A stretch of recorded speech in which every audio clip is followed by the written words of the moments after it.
Network is here. Hold no punches. I'm real revolutionary right now. Support this man, Black Media. He makes sure that our stories are told.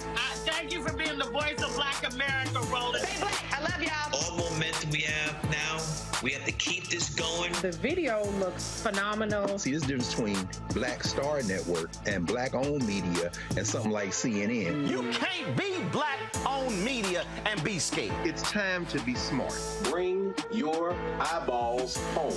You dig?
Hey, folks, today is Wednesday, May 24, 2023, coming up on Roland Martin Unfiltered, streaming live on the Black Star Network. Associated Press is a groundbreaking series talking about the health of African Americans from birth to death.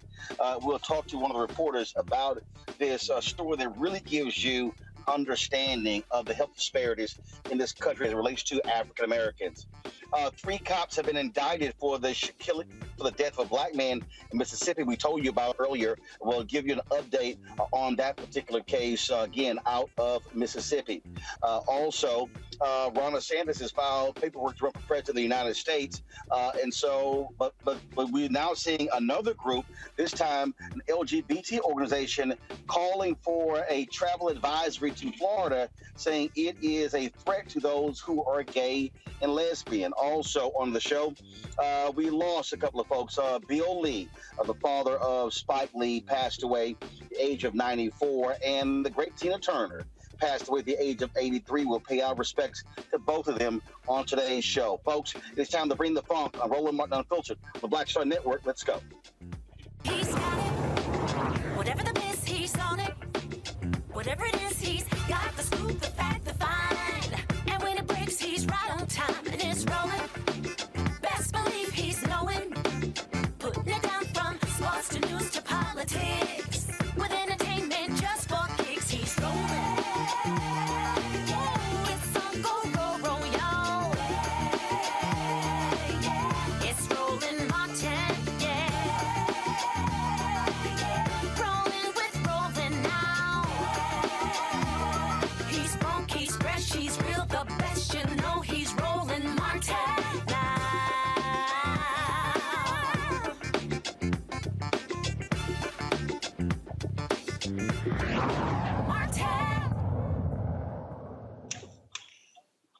So we often talk about the health issues of African Americans. The Associated Press did this study, folks. They looked at over the course of a year the stats when it comes to African Americans from birth to death. It is a revealing investigation that shows you the fundamental problems we have with the health disparities in this country. Kat Stafford, the investigative reporter for the Associated Press out of Michigan, she joins us right now.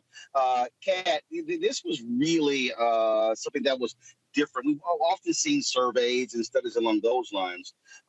But how did this come about to do this sort of exhaustive report on the health of African Americans from cradle to death?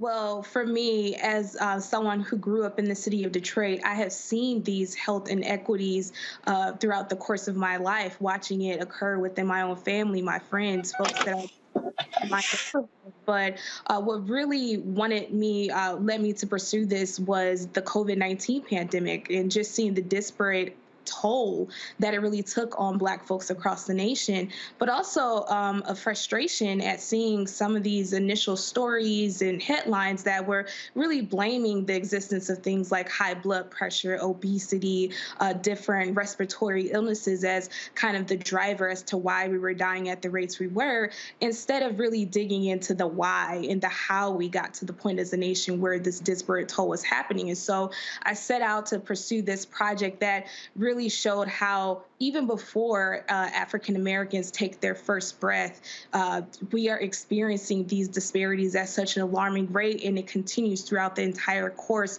of our lives. But the most special part about this project is connecting the dots and showing how a legacy of slavery really laid the foundation for these health inequities that we continue to see even today.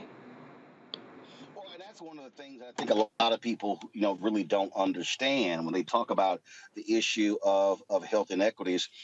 We have to deal with what happens before birth. When you talk about prenatal care for the mother, and so all of those things have an impact on the health of that child.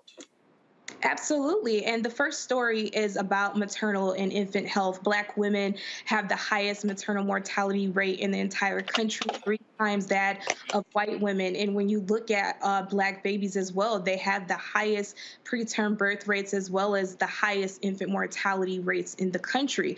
And what you endure as an infant, again, will set that stage for what you deal with later on in life. If you're born prematurely, you are far more likely to have lung issues, respiratory issues, and that could set the stage for you to then experience childhood asthma, which the second story in our series is about. So really, you are seeing these inequities exist before our babies are even born. And the first story just is set in Alabama, is told from the perspective of 2 sisters who both have very traumatic births, and they live in an area that is classified as a maternal care desert. What that means is there aren't facilities. It could be hard to obtain care. And this is a problem that exists across the nation. And I just want to point out, Roland, that when we are talking about this issue of maternal mortality and infant mortality, these aren't just issues that are impacting poor Americans. These are issues that are impacting Black folks across the board, regardless of socioeconomic standing, regardless of social standing, right?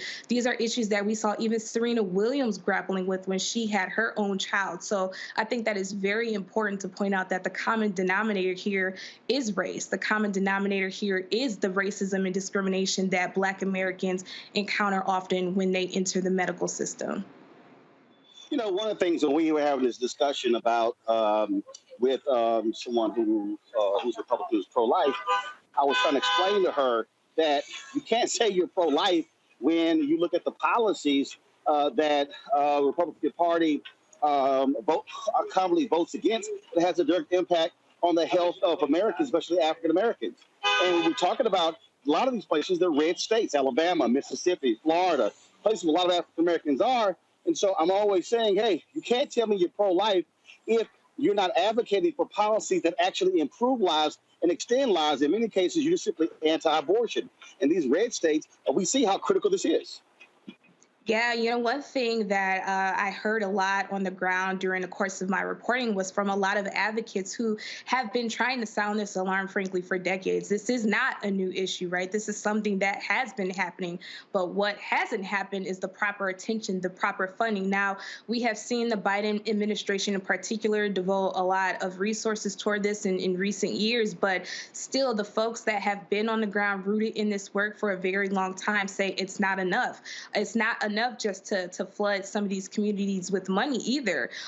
They need actual, real structural change. The medical professionals need to be trained more. We still have folks who are supposed to be saving the lives of folks as they enter the medical system who believe that Black people experience pain at a lesser level than white folks, that our skin is thicker.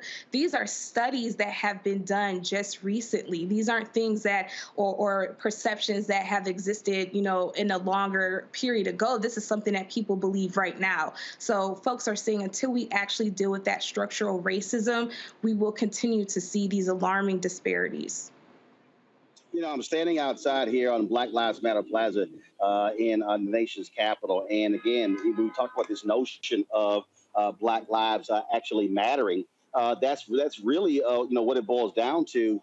And so as a part, obviously you're telling the stories, but how are you also laying out the challenges public policy wise that we are seeing in many of these places where we see African Americans?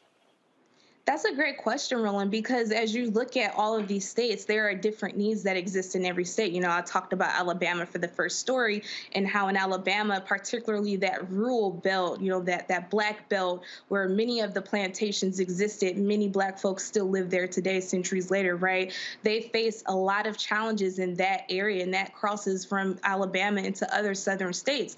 These folks it's just hard for them to get care. So how do you get them to a place where they can even receive the care? And once they receive the care that they need, will it be equitable care? Will it be non-discriminatory care? So there's a lot of different challenges that I think need to be solved on the ground, but also at a federal level, at a state level. While we are seeing more money, more resources being directed at these efforts, some advocates are critical because they say, well, we want to see some of these resources going to Black-led organizations that are actually rooted in these communities, that understand the very valid mistrust and concerns that they have. So I think folks are really asking not just for a seat at the table, they really want ownership and a true voice at the table to determine what their own communities need. So how many parts of this series, and if folks want to check it out, where can they do so? So there are 5 stories, 5 families. We went across the entire country to tell the stories through the eyes of people that have been impacted. We have a beautiful project site on apnews.com. You could check us out on Twitter. We have a lot of social media around us at AP on Twitter. So please give this story a read. It's very important, and I hope that this just starts the conversation on discussing how these health inequities have really impacted generations of Black Americans from birth to death. All right, Kat Stafford with the Associated Press. We certainly appreciate it. Thanks a lot. Thanks, Roland. All right, folks, we'll be discussing this with my panel when we come back right here on Roland Martin Unfiltered on the Black Star Network. Don't forget, if you're watching on YouTube, hit that like button. Also, if you're checking us out, we want you to also download our app, folks. And so you can do so by downloading the Black Star Network app, Apple phone, Android phone, Apple TV, Android TV, Roku, Amazon Fire TV, Xbox One, Samsung Smart TV. Your support is also critical to our success, with our ability to do what we do every single day, not only with this show, but the 6 other shows on the Black Star Network. So please join our Bring the Funk fan club by sending a chicken money over to P.O. Box 57196, Washington, D.C. 20037-0196. Cash App, $RM Unfiltered. PayPal, R Martin Unfiltered. Venmo is RM Unfiltered. Zelle is Roland at RolandSMartin.com. Roland at RolandMartinUnfiltered.com. You can also get a copy of my book, White Fear, How the Browning of America is Making White Folks Lose Their Minds. Available at bookstores nationwide. Get it online at Amazon, Barnes & Noble. Also, you can download the copy on Audible. And if you want to be able to watch us, you can also do so on Amazon News by going to Amazon Fire. Click Amazon News. You can watch our 24-hour streaming channel, folks. Not just this show, but all of our content right there on one channel. We'll be right back. On next, A Balanced Life with me, Dr. Jackie, the necessity of believing in things you can't see. It's called faith. It comes in all shapes and sizes, and it's powerful. And it's a big part of being able to live a balanced life. The valley I experienced being a cancer survivor was one where my footing was completely unstable. I had no idea what to do. And in that instance of not knowing what to do, I had to rely on faith. That's all next on A Balanced Life, only on Black Star Network. On the next Get Wealthy with me, Deborah Owens, America's Wealth Coach, the wealth gap has literally not changed in over 50 years, according to the Federal Reserve. On the next Get Wealthy, I'm excited to chat with Jim Castleberry, CEO of Known Holdings. They have created a platform, an ecosystem to bring resources to Blacks and people of color so they can scale their business. Even though we've had several examples of African Americans and other people of color being able to be successful, we still aren't seeing the mass level of us being lifted up. That's right here on Get Wealthy, only on Black Star Network. Hi, I'm Eric Nolan. What's up, y'all? I'm Will Packer. I'm Chrisette Michelle. Hi, I'm Chaley Rose, and you're watching Roland Martin Unfiltered.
All right, folks, let's introduce our Wednesday panel. Joining us, Rebecca Carruthers. She is Vice President for Fair Election Center. She's based out of D.C. A. Scott Bolden, attorney here in D.C. as well. Dr. Cleo Monago, social architect, also chief advisor, Black Media Exchange, coming to us out of D.C. as well. Glad to have all three of you. This issue of health, Rebecca, this is one of those things where if we're talking about elections, it needs to be, clearly a top issue on the Black agenda when it comes to, again, the resources needed as well. Because when we talk about so many different issues that how we are impacted, we cannot just ignore the fundamental problem when it comes to health, and economics is tied to that as well. You know, when I worked in Capitol Hill, I worked for Congressman John Dingell, and he was the member of Congress who had the pen on the Affordable Care Act. So I was very fortunate to be a part of when the Affordable Care Act was moving through Congress. And I will say what was very important is that we identified the racial health disparities in this country. And specifically, there is anti-Blackness in Western medicine, like simply put. So when we look at environmental factors, when we look at economic factors, when we look at trauma, just like the last guest was talking about the trauma and the impact of us being descendants of slaves and how that still shows up in our body as trauma. I believe trauma could show up in DNA up to 7 generations later. But when you add on top of that racial health disparities that are based upon race and anti-Blackness in medicine, it is no wonder that African Americans in this country are are dying prematurely. My mom, as an example, she died at 58 years old. She died prematurely and was in part, to not having proper access to competent and culturally sensitive and aware healthcare. I think that when we start challenging folks, Cleo, it really has to be, I think, very specific. And I made the point when I was talking to Kat, how we must also challenge these folks on the right who love to come to black folks and say, this is what the number of abortions that are happening. But I'm always going, okay, what you gonna do when it comes to actually life issues? They don't want to expand that conversation what being pro-life is. Well, I agree with you that people on the right typically don't care about our lives. Pardon me. However, one of the things that the last guest said that I think is important is that regardless of economic situation, across the economic strata, we're dealing with health disparities. I think that while we need to confront people who make legislation and who do the kind of work that the sister referenced in terms of what Biden has funded, we need to look at a paradigm shift. Anti-Blackness is now, and has been most of my life, a cultural norm. People default into anti-Black impulses, but my concern is not people external to Blacks who are doing these things, but what we have internalized. And that's why I preface my comments with the fact that being Black in and of itself across the economic spectrum can be a problem in this country because of unresolved trauma. I'll end this by saying that one of the things that we deal with as Black people is something called psychoneuroimmunology. Psychoneuroimmunology talks about how the psyche, the state of mind, can in fact impact the immune system, therefore impact the neural system of the body and the psychology of the body. We are going into many generations of not resolving internalized oppression. A lot of people who are doctors and people in the medical field are becoming more and more Black. In other words, more Black people are becoming doctors, but they too inherit a racist paradigm, and sometimes they bring into that work internalized oppression and anti-Blackness that they have not resolved, which does not help them to be an asset to Black people once they get into the medical profession. We have to look at a paradigm shift, and we have to look at internalized oppression among Black people. That's part of this issue, which is why it can go across the economic spectrum. Scott, oftentimes when we're talking about this particular issue of health disparities, a lot of people will say, it's economics. But as Kat said, what Serena Williams experienced, here's a woman of means, married to a billionaire, the founder of Reddit, and had the same problem of trying to get doctors to understand the health issues that she was having. It is still a question of also trust, in this system, and we could go on and on and on. And so, this is where we, again, as voters, have to be making a series of demands from elected officials to deal with this, because in many ways, we are still dependent upon a government system to confront the issue of health. You look at the Affordable Care Act. Of course, there were those who were opposed to that, but that played a huge role in decreasing the number of African Americans who were uninsured, but there's still more work to do. Yeah, but Roland, at the core base of this is racism and white privilege. I have my own story.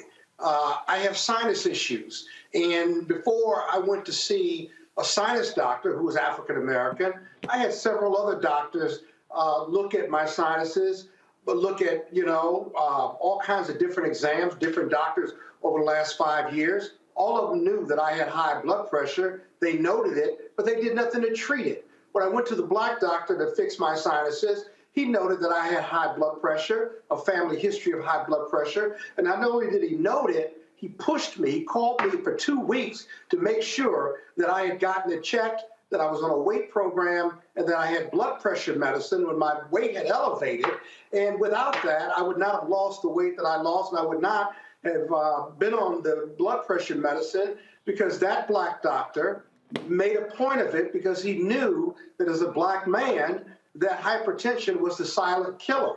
So at its core, I'm not making the other doctors bad people, but they didn't press me on blood pressure the way the black doctor did. And so now if you manifest that across the African American population, and they're going to see doctors who don't treat hypertension like it's a big deal, this particular black doctor treated it like a big deal, and I'm healthier because of it. And so it may be a complex issue, but these doctors at our core, we got to go to the doctors, first of all, a lot of black men don't, but two, we have to go to black doctors who understand our history with regard to health disparities and want to make a difference with it.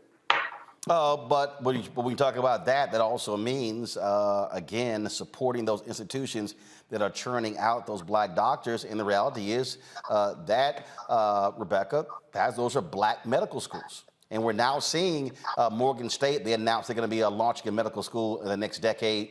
Also, I think Xavier is going to be launching one as well. So we're now seeing the expansion. We used to actually have more black medical schools, but that also changed when the American Medical Association called for certification process, and that also was rooted in Jim Crow racism. Yeah, one of my sisters actually teaches at Meharry Medical School in the physician assistant program. And a lot of times she talks about cultural competency, and even for those black students, for them to understand the parts of anti-blackness that's in modern medicine, that's in Western medicine, everything from like the kidney differential that was used up until like I think actually up until George Floyd, when you had some of the leading medical institutions in the Boston area actually take a stand to say, hey, we're no longer going to be using these race-based differentials because they don't make sense. Or even there's still parts of medicine that still subscribes to that black folks have a higher pain tolerance, or even thinking that black folks have thicker skin, literally, meaning like on the derma level. And so that impacts how people see us. So like even as other panelists have pointed out, is that it's not just from white folks or Asians or Hispanic doctors, but also Black doctors and other Black medical personnel. And so it's great that Xavier is going to come online with the medical school, and that Morgan State is also seeking to come online in the next 10 years. So there's also other professions like physician assistants, nurse practitioners, registered nurses. There's other folks who also play a part in our healthcare system. And we need more Black folks in those particular professions as well. Because one thing that we have seen from the AP article and other articles that are talking about healthcare in this country and racial health disparities is that the mere presence of a Black doctor in a county actually improves health outcomes and life expectancy for the Black population in that county by virtue of there just being Black doctors present. And I think that that's very important to note here. Well, absolutely. And so, this is going to be, one of those things. And so we certainly appreciate, the series that Associated Press did here. And so we will continue to, of course, on this show, that's one thing we'll definitely continue to focus on, which is one of the reasons why we're here. And that's also why Black-owned media matters, folks, to have this conversation. Because look, there's no guarantee these other networks are going to be focusing on what matter to us, which is why we also have to support Black-owned media as well. And says also why we must continue to put the pressure on these various institutions, these media outlets, when it comes to advertising with Black-owned media. And so coming up next, I'm going to actually talk about that with Where's Our Money segment. Folks at Ad Age dropped a story dealing with this very issue in terms of the spending of a lot of these companies, and we're going to talk about that when we come back. Roland Martin Unfiltered on the Black Star Network. Hatred on the streets, a horrific scene, a white nationalist rally that descended into deadly violence. White people are losing their damn minds.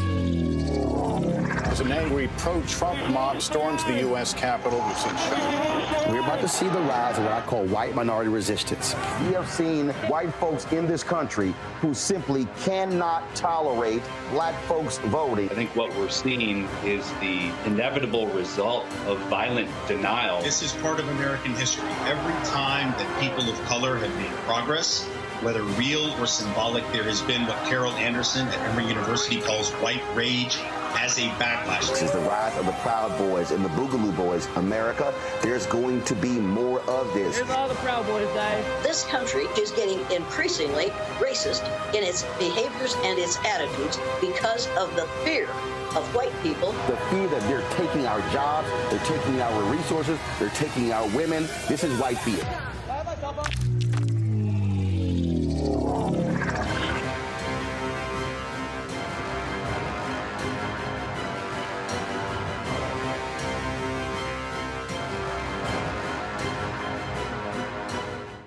Black Star Network is here. Oh, no punch! I'm real revolutionary right now. Thank you for being the voice of Black America. All momentum we have now, we have to keep this going. The video looks phenomenal. See, this difference between Black Star Network and black-owned media and something like CNN. You can't be black-owned media and be scared. It's time to be smart. Bring your eyeballs home. You dig? What's up, y'all? I'm Will Packer. Hello, I'm Bishop T.D.J. What up, Lana Well, and you are watching Roland Martin Unfiltered.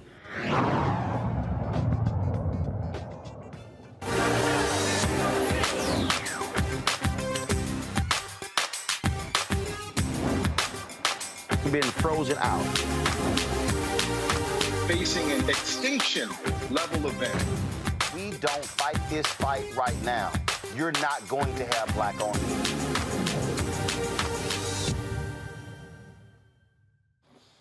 All right, folks, welcome back to the show. The folks at Ad Age just dropped a story last couple of days that dealt with the issue of investment in black-owned media. And so this is their headline, how McDonald's, P&G, Coca-Cola, General Motors, and other big brands are spending on black-owned media. It was a survey. You see it says Ad Age survey shows results are mixed and interviews reveal battle lines over shift to programmatic. And so it laid out in here in terms of, what is happening with the spending levels. And the reality is there are some people who are doing better than others, but at the end of the day, most of these people are not doing what they should be doing. This is a continuing battle that we are seeing. And what's interesting is a lot of these companies, they claim that, they're hitting all of their goals. But then you sort of go, really? Well, who's actually getting paid? It also shows you, prior to those of us who were the Black-Owned Media Collective driving this issue, it shows you how little they were spending in black-owned media. In fact, some of these places announced they were going to be increasing to 1% and 2%. I want y'all to hear what I just said. Literally, they were going to be increasing to 1% and 2%. Some of them were basically about 0.2%, 0.5%. Now, here's what I need the folks watching to understand, and why I need people to understand why we need you to enlist in this. And I'm going to use the NAACP's travel advisory to Florida as a perfect example on this whole deal. It's very easy to say, let's have an advisory. But then what are we then going to do as African Americans? What are we then going to do? How are we then going to be using our power to change the dynamic? How are we going to now, frankly, do what Dr. King said in his speech, April 3rd, 1968, to penalize these companies or force them to respect our dollars? And so the real question I have for a lot of us is, do we actually have the discipline, and do we actually have the unselfish vision to do it? So let me just go through, go right around with here, okay? And so it says overall Ad Age received responses from 7 Black-owned media companies with data from spending by their biggest brands and agency customers. Now, when you go down in this particular story, you will see that, of course, a lot of this came after the death of George Floyd. Of course, the 3rd anniversary is tomorrow. But what you're now seeing, though, is a lot of these companies also pulling back on diversity initiatives. And also, what you're also seeing them is expanding this from when we focused on Black-owned to now diversity. And so they're putting everybody in this mix. So check this out right here, y'all. This right here, I think, is critical. And that is, it says, Standard Media Index, SMI, which compiles actual spending data from holding companies and leading independent media agencies, found spending with Black-owned media companies nearly tripled since 2020 to $888 million. I need y'all to hear what I just said. It said nearly tripled. Spending on Black-owned media made up 62% of the spending on diverse-owned media in 2022, even though Black-owned companies only made up 47% of diverse-owned outlets. But I want y'all to listen. I want you to listen. Nearly tripled to $880 million. Now watch this. Overall spending on diverse-owned media rose at an annual 80% at an 80% annual rate from 2020 to 2022. I'm gonna let that settle in. Rose at an 80% annual rate from 2020 to 2022 from 400 million to 1.4 billion. Y'all, 322, first of all, let me just go down a little further. Despite that growth, spending on all diverse-owned media made up only 1.85% of total spending measured by SMI. Black-owned media comprised 1.16%. But those shares were each more than double what they were in 2020, which means in 2020, barely 0.5% of all marketing dollars went to Black-owned media. So, oh great, it doubled, but it doubled to 1.16. How much money is spent every single year? Is spent every single year. Marketing this year, it's going to be about $322 billion. Listen to what I just said. $322 billion is going to be spent by these agencies and by these companies. And I can guarantee you that we as Black people, we are drinking more than 1.1%, 1.16% of their products. We're eating more than 1.16%.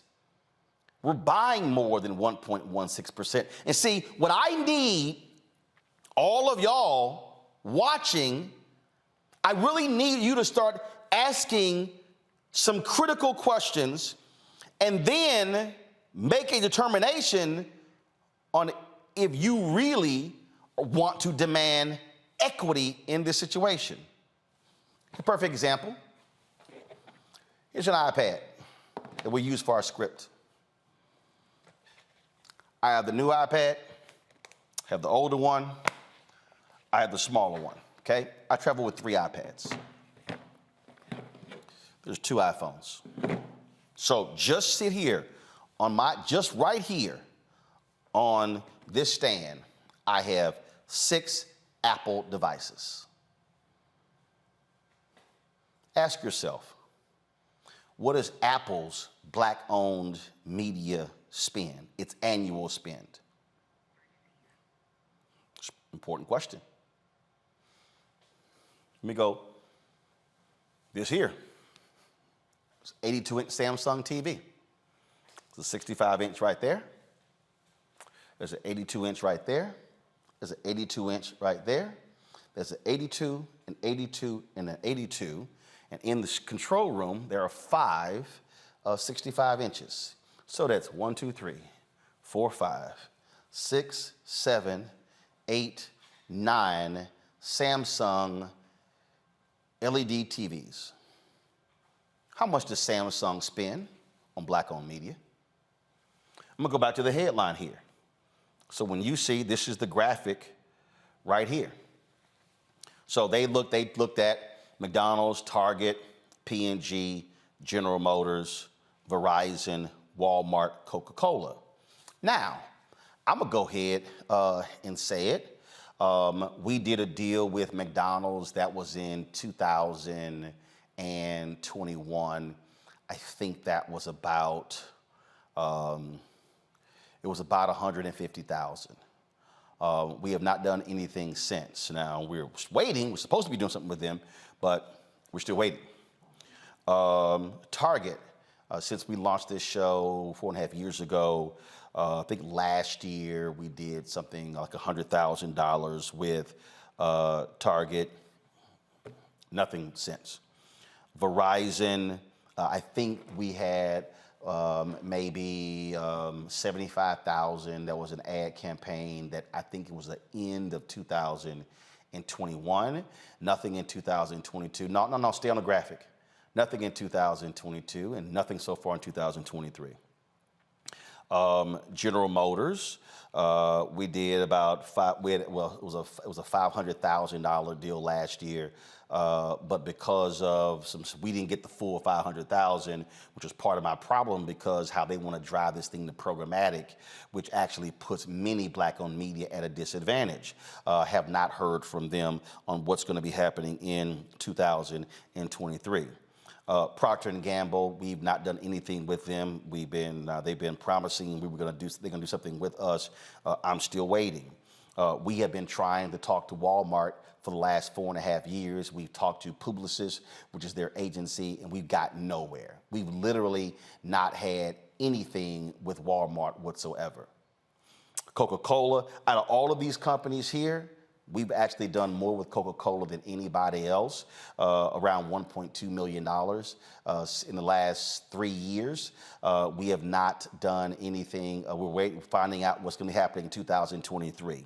And when I look at folks like the U.S. Army, look, a lot of spending out there. You see the commercials going on, nothing with us. So why am I walking you through these numbers? Why am I walking you through these things? It's because, see, you need to understand this business is fueled by advertising. Now, no one can say, hey, it's not legitimate. And I just want y'all to understand something. When I look at a lot of these networks, I was looking at, I saw a Chevy ad on Fox News. Novo Nordisk is running constant commercials featuring Anthony Anderson and diabetes on Fox News. And I've hit Novo Nordisk, and we did something with them at the end of last year, dealing with obesity. And I'm like, okay, I'm seeing these ads on Fox News. What about us? When I'm seeing these Nutrisystem ads running on Fox News, okay, are we not good enough for that? When I see these pharmaceuticals, so you got to be asking yourself, okay, Pfizer, Johnson & Johnson, Merck, Eli Lilly, all of these different companies, why are they advertising millions of dollars on white mainstream media and not African Americans? And we know damn well who's using a lot of these drugs as well. Now, I know somebody, you might be saying, oh, because I love these people when they go, oh, man, you just sitting here, you talking about trying to get some money for you. Well, guess what? If you don't get the advertising money, you can't hire staff. And if you can't pay staff and hire staff, we can't have a daily show. No daily show means we don't have the same level of news. So then all of a sudden, we're not getting the same information as everybody else. And so then guess what then happens? Then you're forced to rely on CNN, MSNBC, Fox News, ABC, NBC, and CBS. And we already know damn well they ain't covering our stuff the way we should be covering it. And so what has to be happening, you as a consumer, you've got to be far more, shall I say, you're going to be far more focused and intentional when it comes to what's happening. And so if I and others join them, we begin to say, you know what? We've knocked on these doors, and a lot of these companies are not returning phone calls, they're not simply meeting with us, well then, if we then say to black folks, let's stop buying the products, are we then going to follow suit? See, it's real simple. If you never, I mean, again, I want y'all to go back to what MLK said on April 3rd, 1968, when he named companies. And so this article here only mentions, several brands. Folks, there are a ton of companies out there, that literally are not spending money. In fact, Mark Morial with the National Urban League actually sent out, there was a press release that the National Urban League sent out where Morial was calling on these companies to, I think it was like announce their commitment or something along those lines, or stay focused on their commitment when it came to doing business with us. And so you're like, okay, I agree, I support that. But the question then is, what are we as black people going to do when it comes to them not supporting? What are we going to do when it comes to making those levels of demands? Are we going to actually stand with our organizations? Here it is. National Urban League President CEO Mark Morial calls on businesses to update the American public on racial justice commitments after George Floyd's death. Tomorrow is the 3rd anniversary. Corporate America committed anywhere from $30 to $100 billion on racial justice, social justice, black economic social justice. As our segment says, where's the money? And this, Scott, Rebecca, Cleo, has to be state of mind, because if you do not change the money game, just what we're talking about with the health, if you do not change the money game, we are not having a real conversation. If we're not talking about changing the money game, Scott, you're a lawyer, and we know there are a whole lot of companies that are out there that spend crazy amount of money on outside legal services, and they swear they can't find any black law firms. And the reason, and these black law firms can't grow, can't build, because they can't get the business. And then all of a sudden, the same thing. John Rogers talked about this here. He's like, forget supply diversity, call it business diversity. Where's the money? When it comes to PR companies, AV companies, catering companies, transportation companies, we can go down the line. We are literally frozen out of the billions upon billions upon billions of dollars being spent every year. And frankly, a lot of us are just walking around acting like it's no big ass deal, and then we wonder why we are broke. About being committed to spending dollars with black people.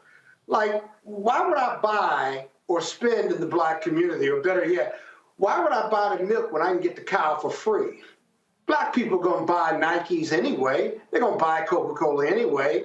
And you, Roland Martin, can protest all you want. And Mark Morial can protest and say, show us the dollars. And, for ESG reasons, we'll give that to you. But your people are going to spend anyway.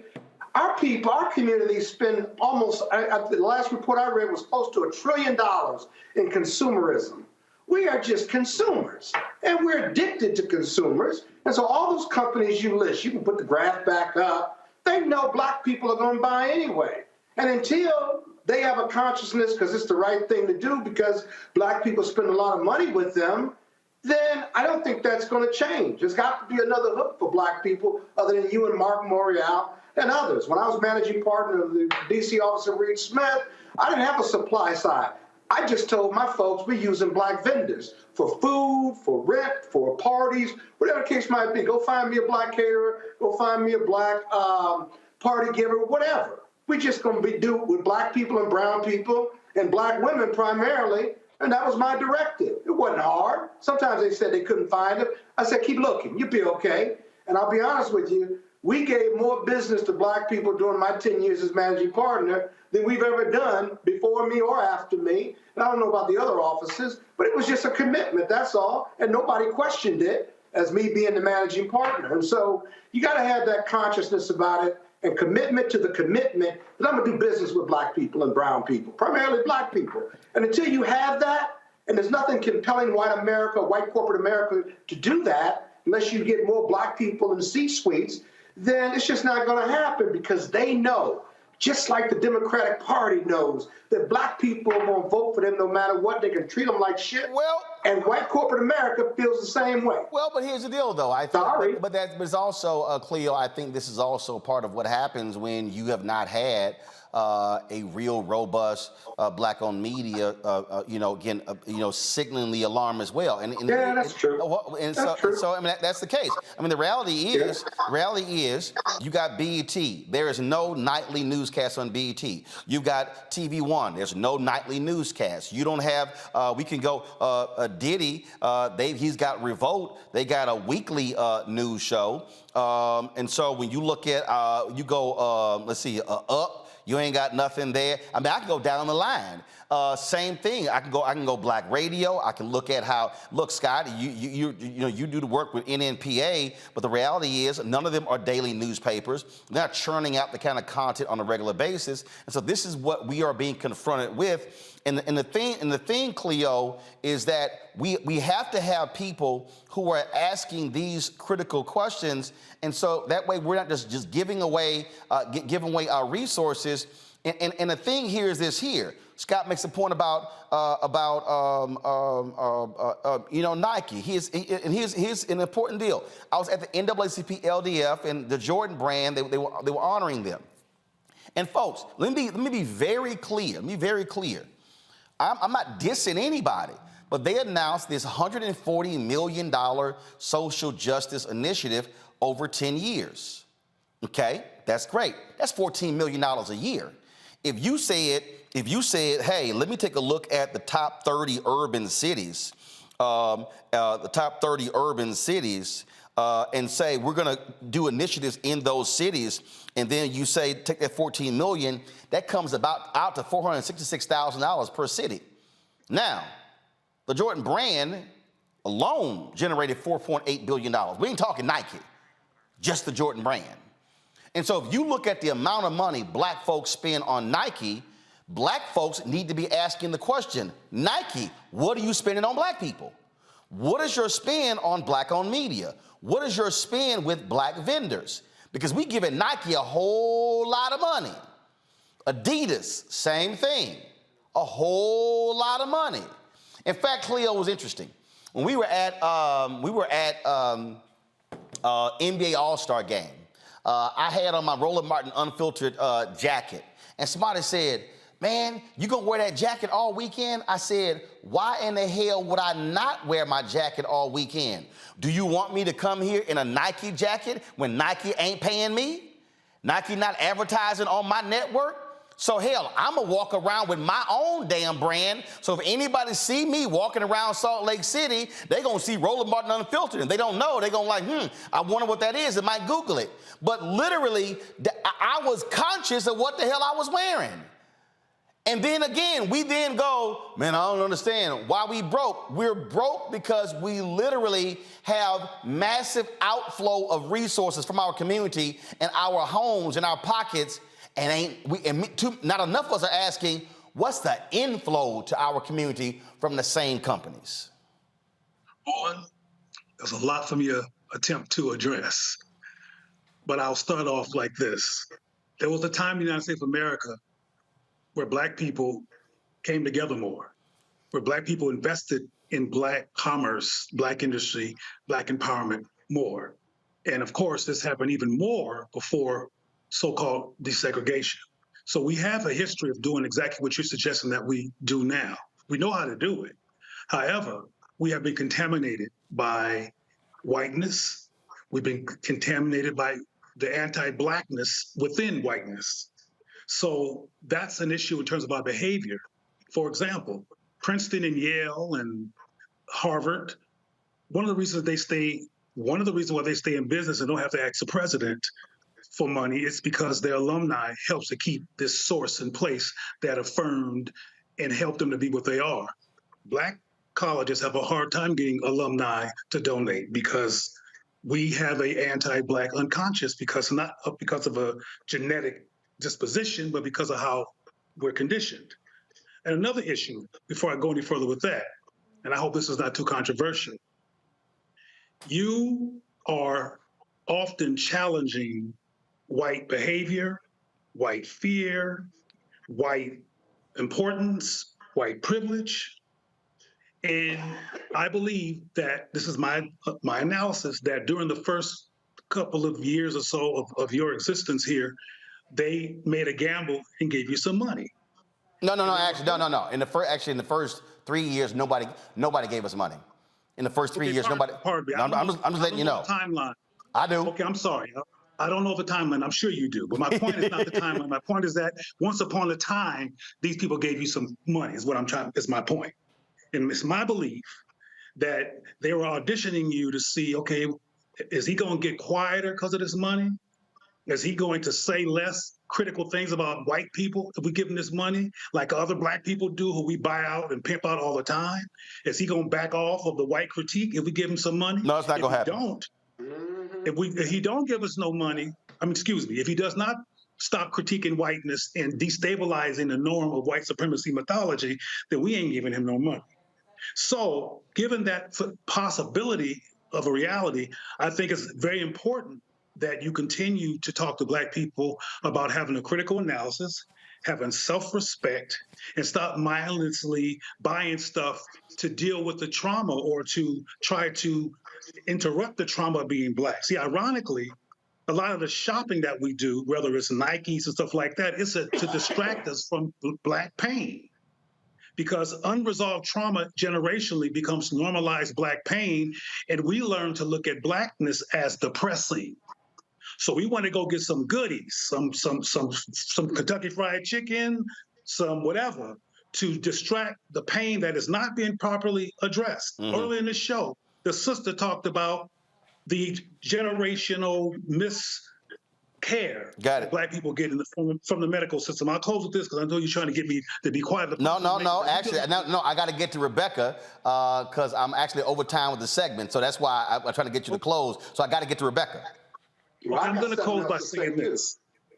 I'm going to close with saying that it's important that you continue to ask us to be critical about our choices. It's important that you ask us to be thoughtful and to be Black affirming about what we do and not be random, because it's going to take us to help you be sustained more than it's going to take Coca-Cola, because they're not necessarily going to invest in somebody who's going to critique them. No, actually, I'll be perfectly honest. Out of all the companies, Coca-Cola has actually invested more than any other company. Well, figure of speech. I just operate factually. $3 million from Coke. I just operate factually. More than anybody else, and actually more than all the other companies combined. Rebecca, here's something that we have actually experienced. And see, Scott talked about the need to get more Black folks in C-suites. I would augment that by saying to get the more Black people in C-suites who actually have Black consciousness. Because I can tell you right now, Rebecca, some of the biggest folks who have actually blocked us in Black-owned media from accessing dollars have been Black people in these corporations, have been Black people in ad agencies. And so Rebecca, I'm sitting here going, I'm like, what the hell are you sitting there for? Like, we've had to call some folk out by saying, what the hell are you doing? You blocking the doorway. And so that's also what we're dealing with. You got Black folks who are sitting on corporate boards of a lot of these companies. They ain't saying a damn thing, Rebecca, but they getting paid with their stock options, and they're fat and happy in their family, but not Black folks collectively, even though it was Black people collectively who fought to get these Black folks on these corporate boards. Rebecca, go ahead. Well, Roland, I think one of the main things that I really want to point out to the audience, the issue here is that we never had desegregation. We had segregation, and then we went into integration. Dr. King never called for integration. He called for economic justice, i.e. economic desegregation, to desegregate resources so these resources can actually flow to Black entities and Black communities. If we actually had economic desegregation among advertising dollars, instead of the Black budget being rooted in marketing, i.e., whenever there is a sorority event or fraternity event or other Black event, then there's marketing dollars and targeted towards Black folks. That money is spent by corporations, but it's not the true economic desegregation, which is more of the advertising budget, where you're talking about the hundreds of billions of dollars that are spent. There needs to be economic desegregation in those advertising dollars where they're actually flowing to Black-owned, Black-held entities and not just Black-targeted audiences by white-held and white-controlled entities. Folks, I'm going to close with this here, and I just want you to understand, and I purposely highlighted it right here. This literally is what King said in his mountaintop speech. And Black people, can y'all please stop only playing the mountaintop part at the bottom of the speech? Because that ain't the most important 2 minutes of the speech. That's really the hoop of a sermon. You should be focusing on the scripture. This is what King said. We don't have to argue with anybody. We don't have to curse and go around acting bad with our words. We don't need any bricks and bottles. We don't need any Molotov cocktails. We just need to go around to these stores and to these massive industries in our country and say, God sent us by here to say to you that you're not treating his children right. And we've come by here to ask you to make the first item on your agenda fair treatment where God's children are concerned. Now, if you are not prepared to do that, we do have an agenda that we must follow, and our agenda calls for withdrawing economic support from you. Tomorrow, there are going to be a lot of corporations posting images and posting words on their social media, on Instagram and Twitter and fan base and LinkedIn and Snapchat, all these platforms commemorating the 3rd anniversary of George Floyd's death. And if y'all see any one of these companies post anything about the death of George Floyd, you should respond to every single one of them and say, where is the money, the commitment that you made? Where are the Black contracts? How are you supporting Black-owned businesses? And don't just talk about your foundation money, because y'all, that's philanthropy. Let me be very clear. They can give one of our organizations, and I'm gonna say it. The NAACP just did a deal with Wells Fargo, and Wells Fargo gave the NAACP $50 million. But how many billions did Black people lose in the home foreclosure crisis due to Wells Fargo? How many Black-owned businesses is Wells Fargo actually supporting? See, y'all, getting a philanthropic check is small change. In the words of Robin Harris, that's spare change. We just got to be demanding to folk, no, where's real investment? And so we're going to keep doing this segment and being very honest and open with you about the folk who support us and those who do not. I'll be back in a moment. It's a pivotal time. I remember Kevin Hart telling me that. He's like, man, what you doing, man? You got to stay on stage. And I was like, yeah, well, I'm young, thinking, like, I'm good. And he was absolutely right. What show was the other time? This was one-on-one. Got it. During that time. So you're doing one-on-one, going great, you making money, you like... I'm like, I don't need to leave. I don't need to leave from, Wednesday, Thursday to Sunday. I didn't want to do that. It was just like, I'm going to stay here. Or I didn't want to finish work Friday, fly out, go do a gig Saturday, Sunday. I was like, I don't have to do that. And I lost a little bit of that hunger that I had in New York. I would hit all the clubs, run around. Sometimes me and Chappelle or me and this one or that one, we'd go to the Comedy Cellar at 1 in the morning. And that was our life. We loved it. You know, you do 2 shows in Manhattan, go to Brooklyn, leave Brooklyn, go to Queens, go to Jersey. And I got complacent. I was like, I got this money, I'm good. I don't need to go chase that, because that money wasn't at the same level that I was making, but what I was missing was that training. Yes. Was that. And it wasn't the money. It was the money. You know, it was that's what I needed.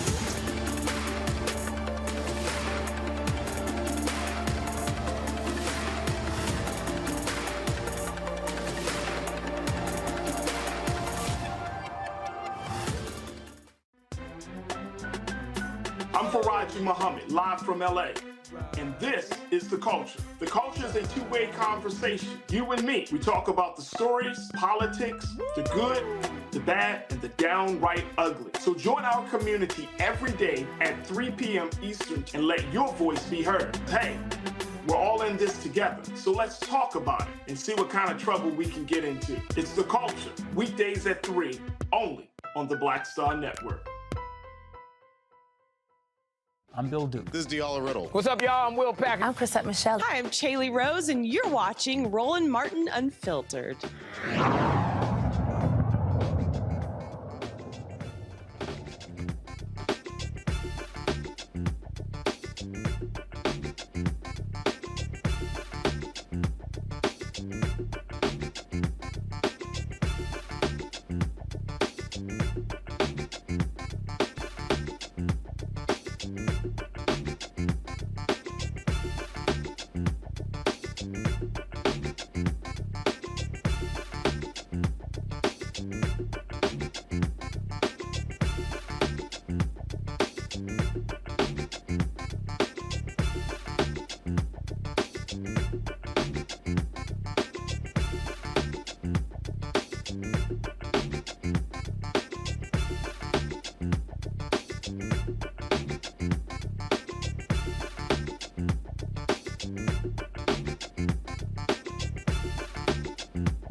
Tomorrow will mark the 3rd anniversary of the death of George Floyd.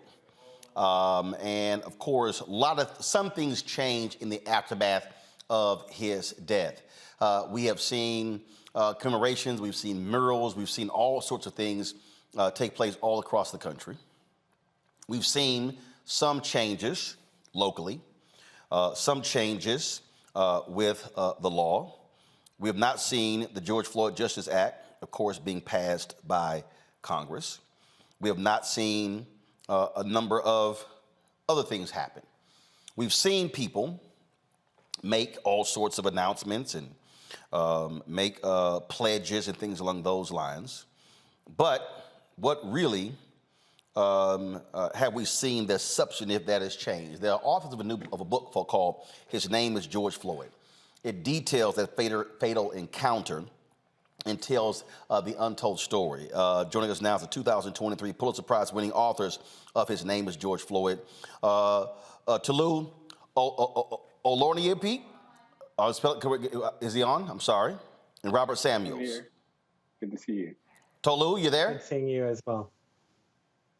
Okay, all right, good. Okay, I see both of you now. All right, so glad to have you here.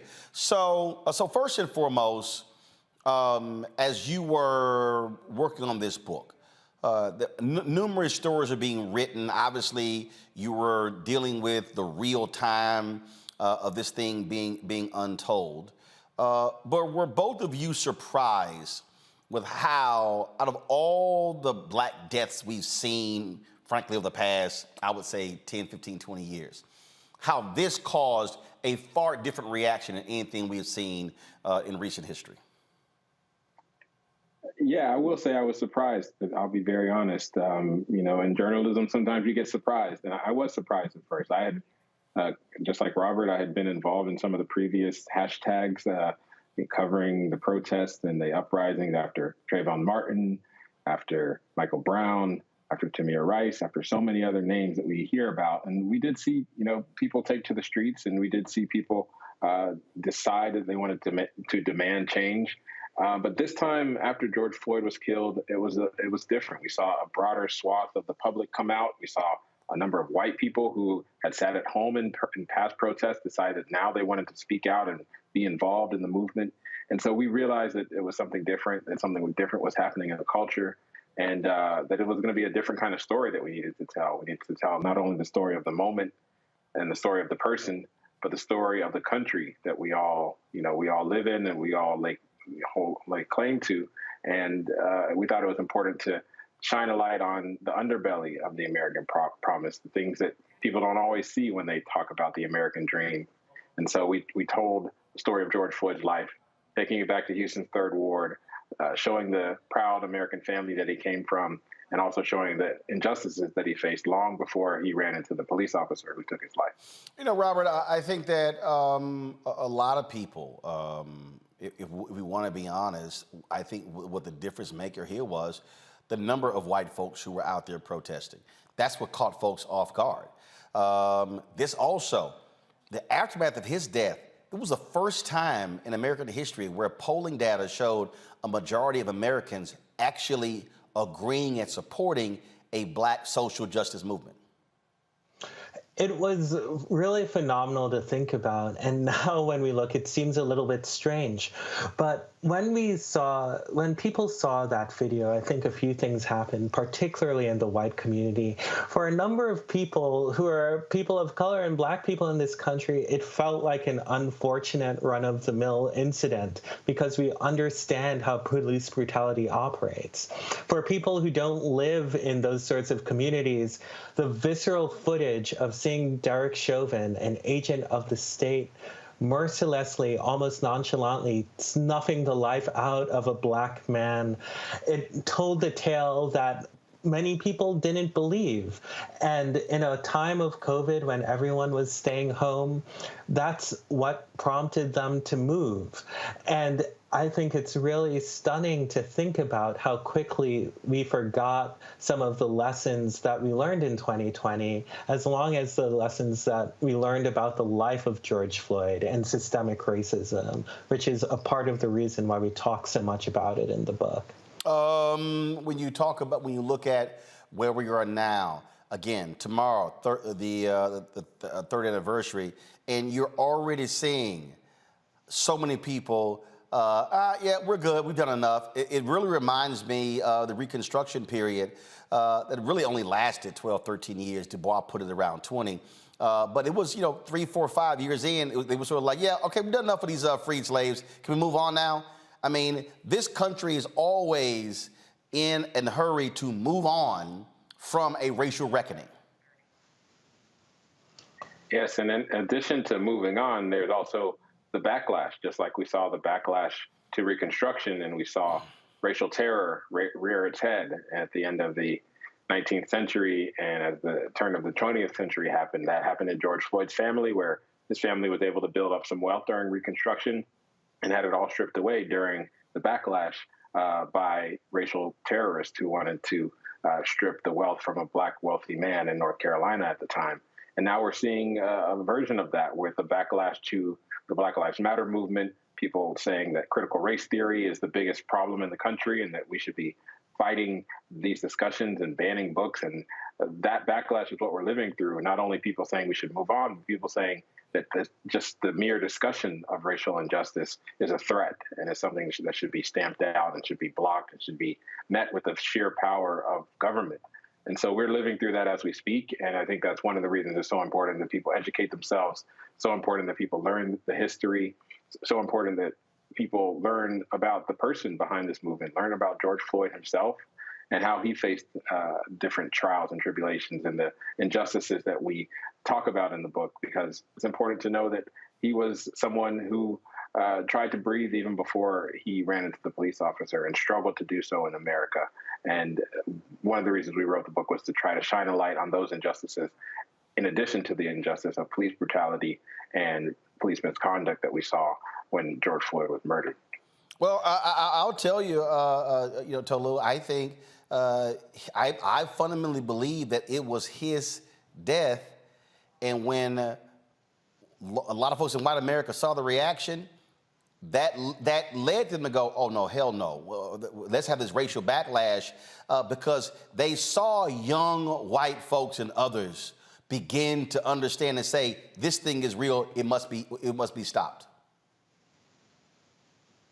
Exactly. And we document that in the book as well. I'll let Robert take over, but we cover that in the book. We cover how it made people uncomfortable and how a lot of people decided to capitalize on that for political reasons. Well, and I think it's also important to remember that we go through a bunch of data in the book. And yes, you saw the biggest support for our social justice movement, a Black rights movement. In July of that year, of course, George Floyd was murdered in May 2022. By September of 2020, those numbers had begun to recede. And sometimes I think we think about critical race theory and all of the backlash that's been happening, but we're not just seeing a backlash.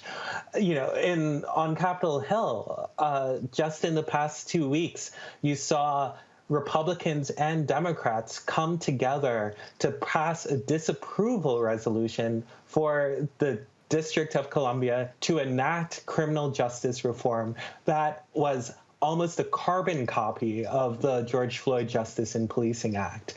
So when we're thinking about how we reflect on those days, we saw in the earlier segment you asking questions about companies who our reporting showed almost $50 billion pledged to social justice and civil rights after George Floyd was murdered. But there are also big, serious questions to be asked of both Republicans and Democrats on Capitol Hill about whether they still believe or support some of the things that we once took for granted, including banning chokeholds and banning no-knock warrants.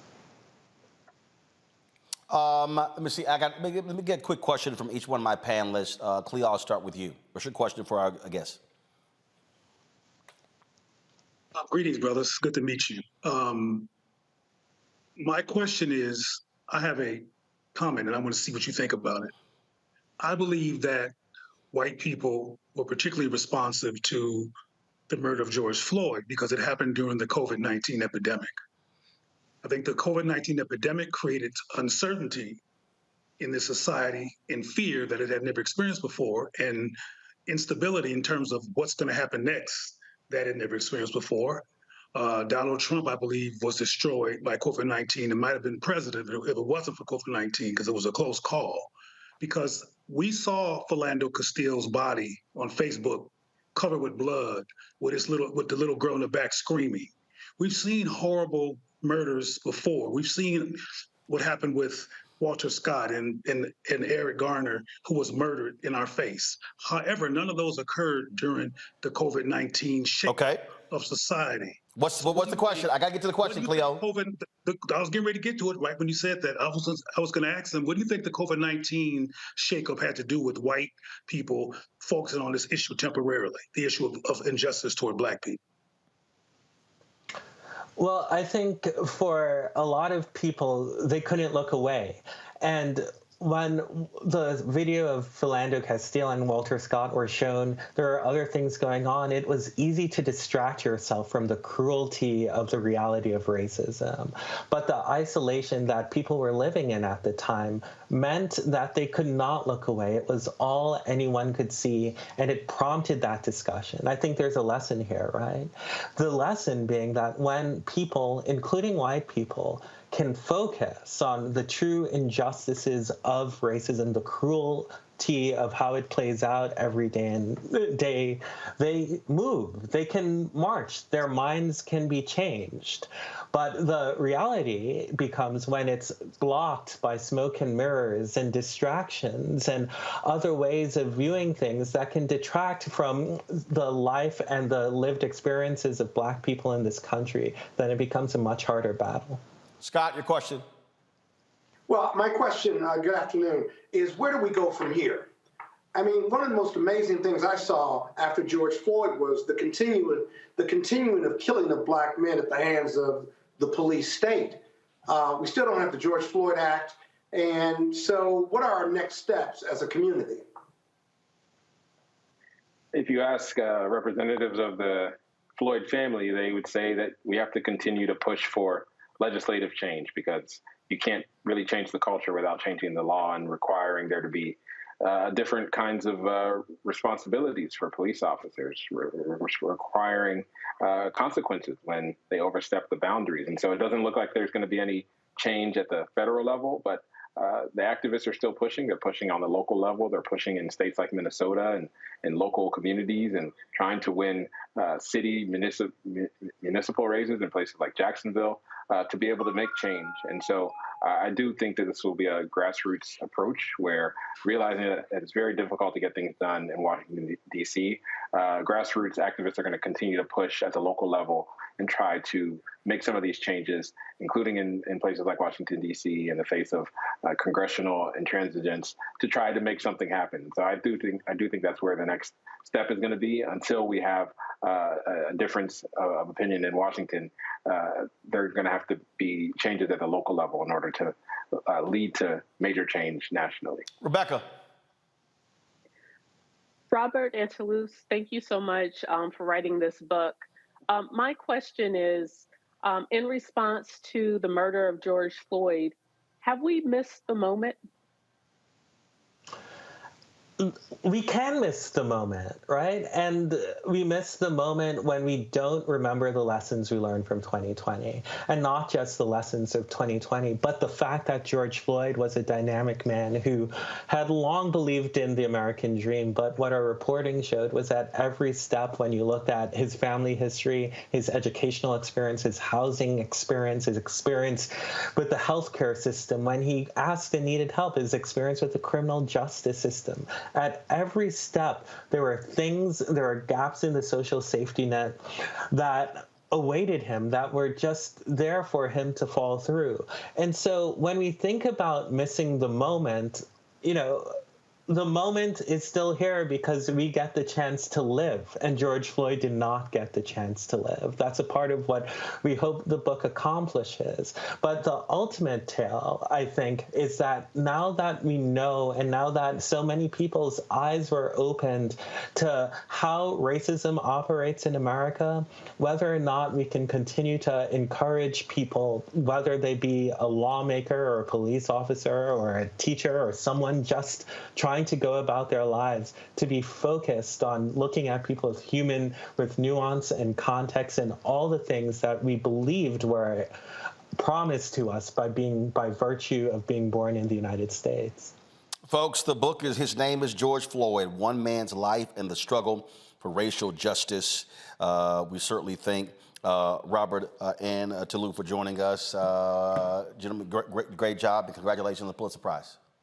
Thank you so much. We appreciate it. Thanks a bunch. All right, folks, got to go to a break. We'll be right back. Roland Martin Unfiltered on the Black Star Network.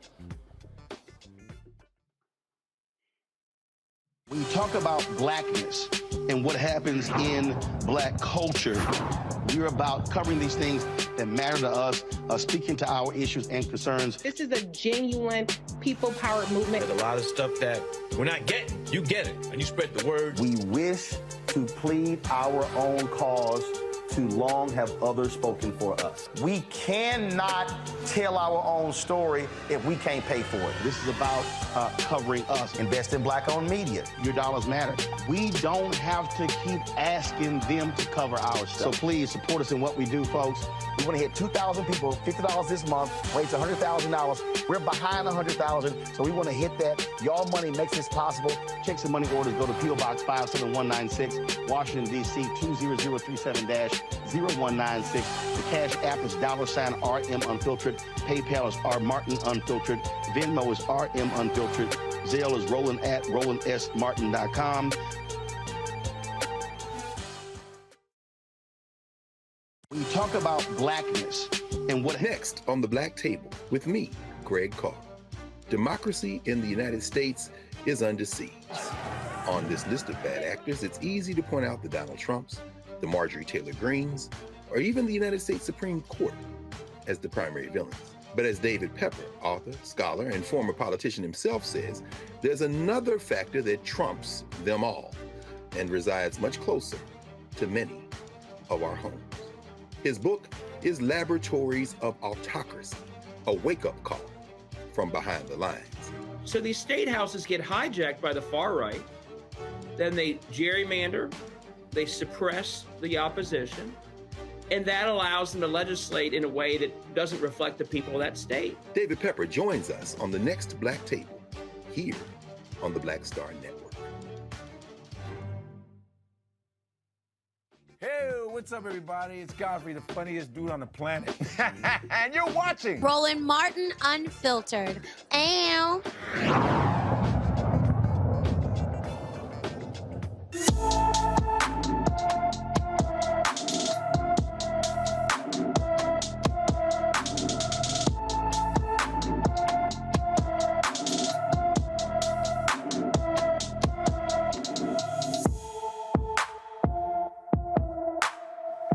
All right, folks, need your help finding a critical missing person out of Florida. 79-year-old Frederick Bacon was last seen in Manatee County at around 11 p.m. on Wednesday, May 17th. He was last seen wearing a purple sweatshirt, dark blue slacks, black leather dress shoes, and carrying a black toiletry bag. He's 5 feet 10 inches tall, weighs 125 pounds, with gray hair and brown eyes. The missing veteran, a Morehouse graduate and one of the first black men to earn a PhD in physics from Berkeley, has dementia. According to family and friends, Frederick did not have money, a phone, or other trackable devices on him when he disappeared. Anyone with information about Frederick Bacon is urged to call the Manatee County, Florida Sheriff's Office at 941-747-3011, 941-747-3011. Folks, we told you about this story earlier regarding a black man who was shot and killed in Mississippi. Well, a Mississippi grand jury has indicted 3 former Jackson police officers for the murder of this brother. Avery Willis, Kenya McCarty, and James Land are facing charges related to Keith Muriel's death on New Year's Eve. Here's what Jackson Mayor Chokwe Lumumba had to say about the indictments at a news conference today.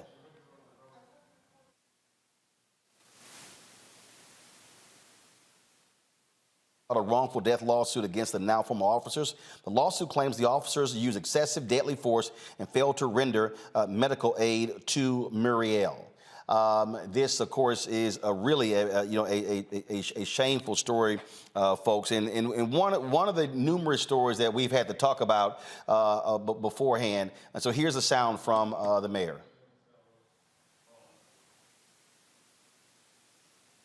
My condolences and regret to the family of Mr. Keith Muriel. I believe that we have to acknowledge that. Acknowledge his humanity and the individual that he was, and the tragic loss that will be shared amongst his family, much different than the rest of us. And so I want to start there. Secondly, I want to speak to the fact that we believe that the video that displays the actions of these officers is required to not only have been released to the family, in which it has been released at this point, but it has to be released to community.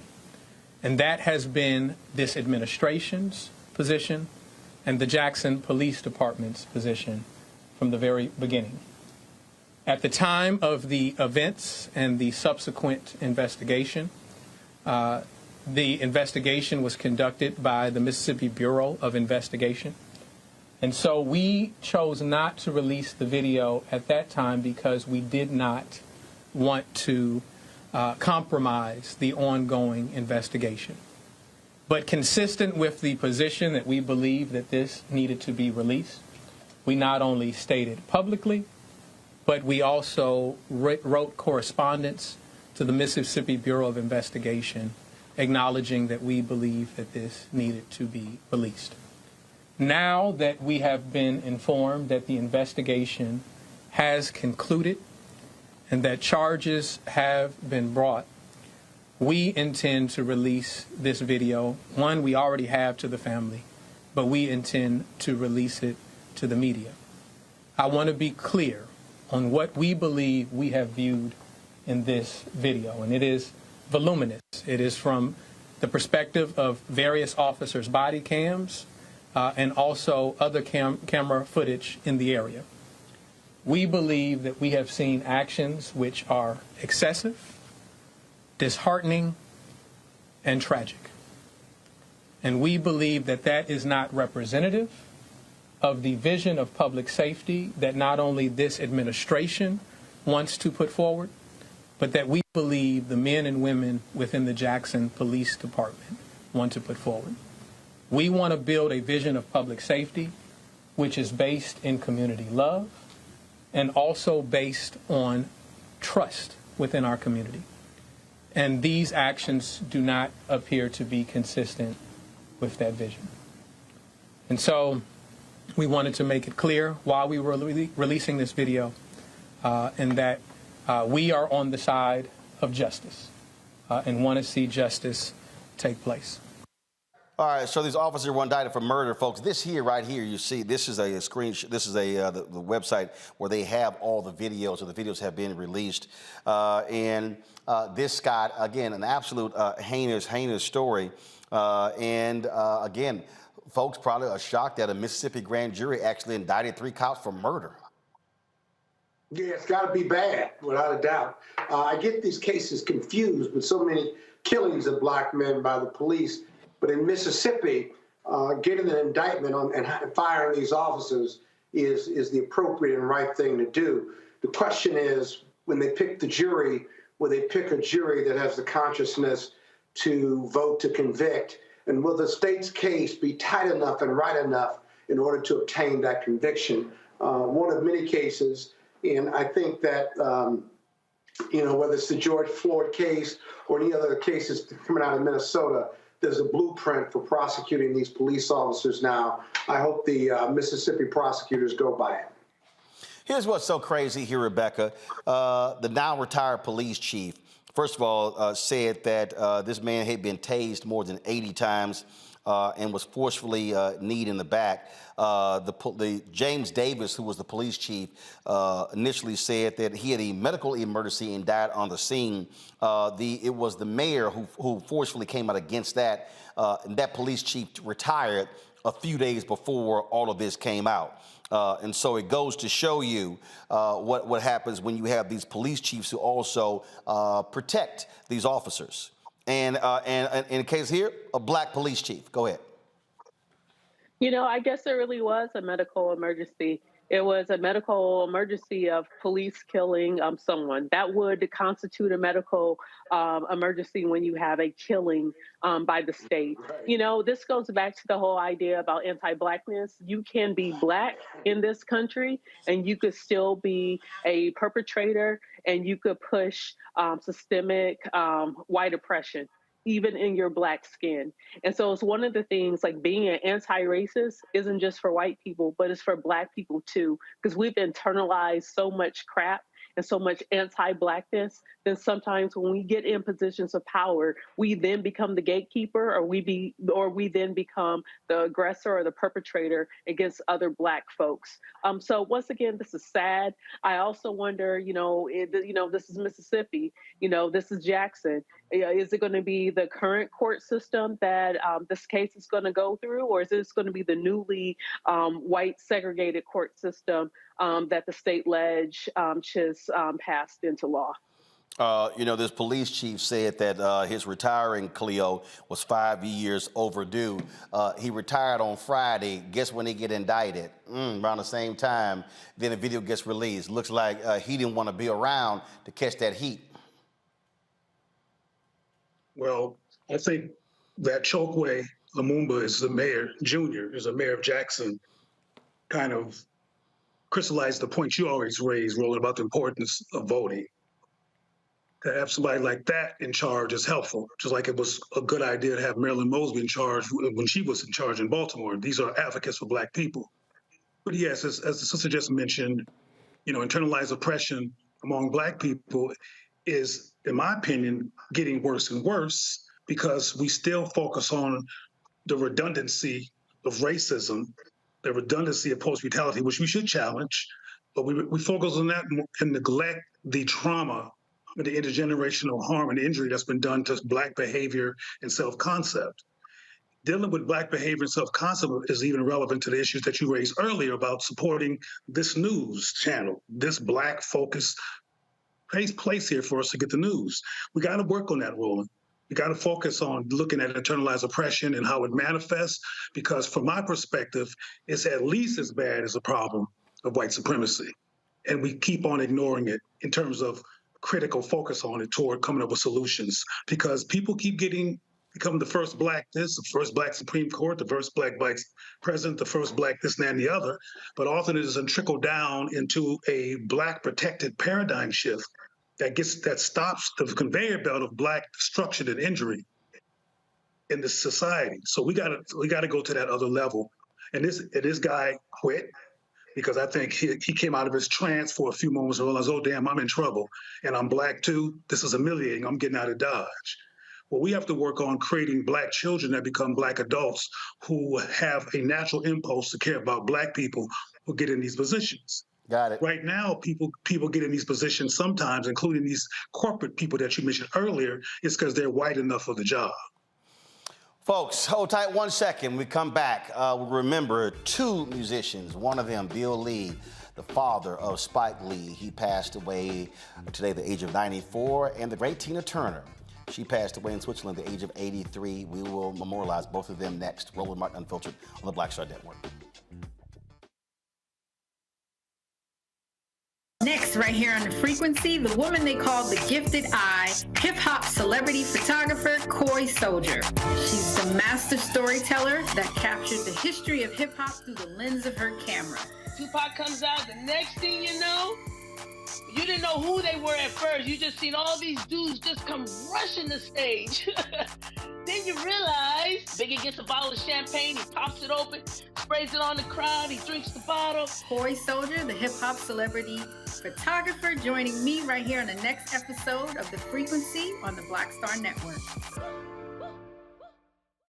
On the next Get Wealthy with me, Deborah Owens, America's Wealth Coach, the wealth gap has literally not changed in over 50 years, according to the Federal Reserve. On the next Get Wealthy, I'm excited to chat with Jim Castleberry, CEO of Known Holdings. They have created a platform, an ecosystem to bring resources to Blacks and people of color so they can scale their business. Even though we've had several examples of African Americans and other people of color being able to be successful, we still aren't seeing the mass level of us being lifted up. That's right here on Get Wealthy, only on Black Star Network.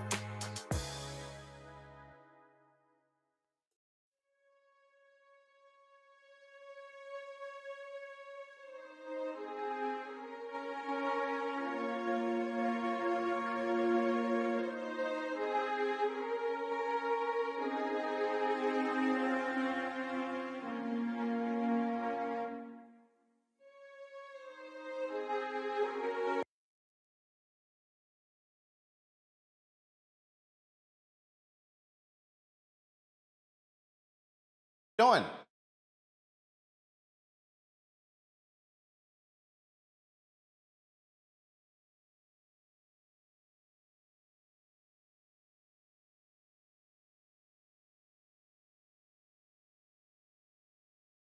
All right, folks, the news came down this afternoon that the legendary Tina Turner passed away. This was the statement that was released on her Facebook page. It is with great sadness that we announce the passing of Tina Turner. With her music and her boundless passion for life, she enchanted millions of fans around the world and inspired the stars of tomorrow.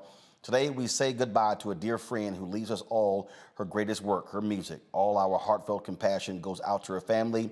Tina, we will miss you dearly. This came from courtesy of Peter Lindbergh. Of course, Tina Turner was born in Mississippi. Of course, Annie Mae Bullock, and of course, in a segregated hospital in 1939. She grew up there before moving to St. Louis as a teenager. That's where she met R&B musician Ike Turner, and they formed the Ike and Tina Turner Revue, one of the most formidable live acts in American history. Throughout the 60s and 70s, The duo released albums that included hit songs like River Deep, Mountain High, A Fool in Love, and Proud Mary.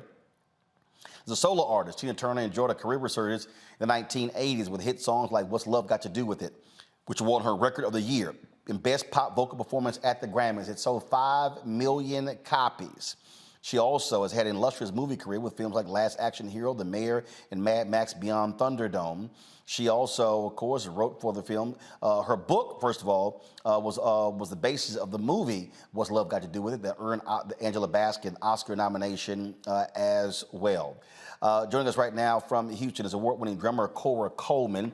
Cora, you have performed with the likes of Beyonce, Prince, and so many others, and just a number of people just marveled at Tina Turner, not only her gritty singing style, but her unbelievable energy on the stage. Absolutely unmatched live performer. Absolutely, Roland.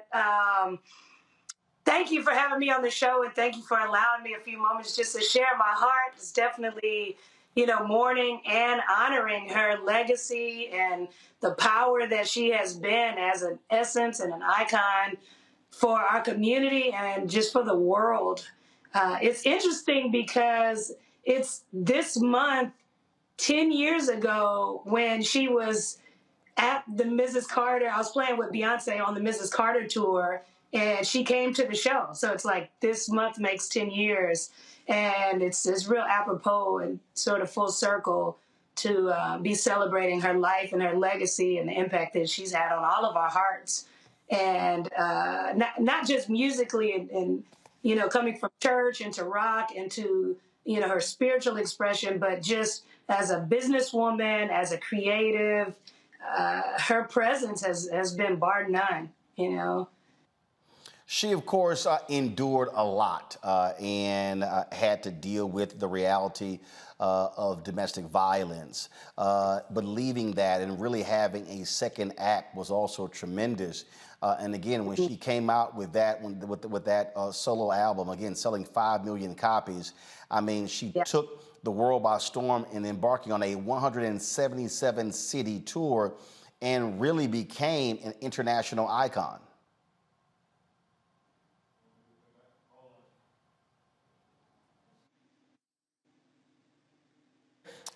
She froze there, so let's get her signal together.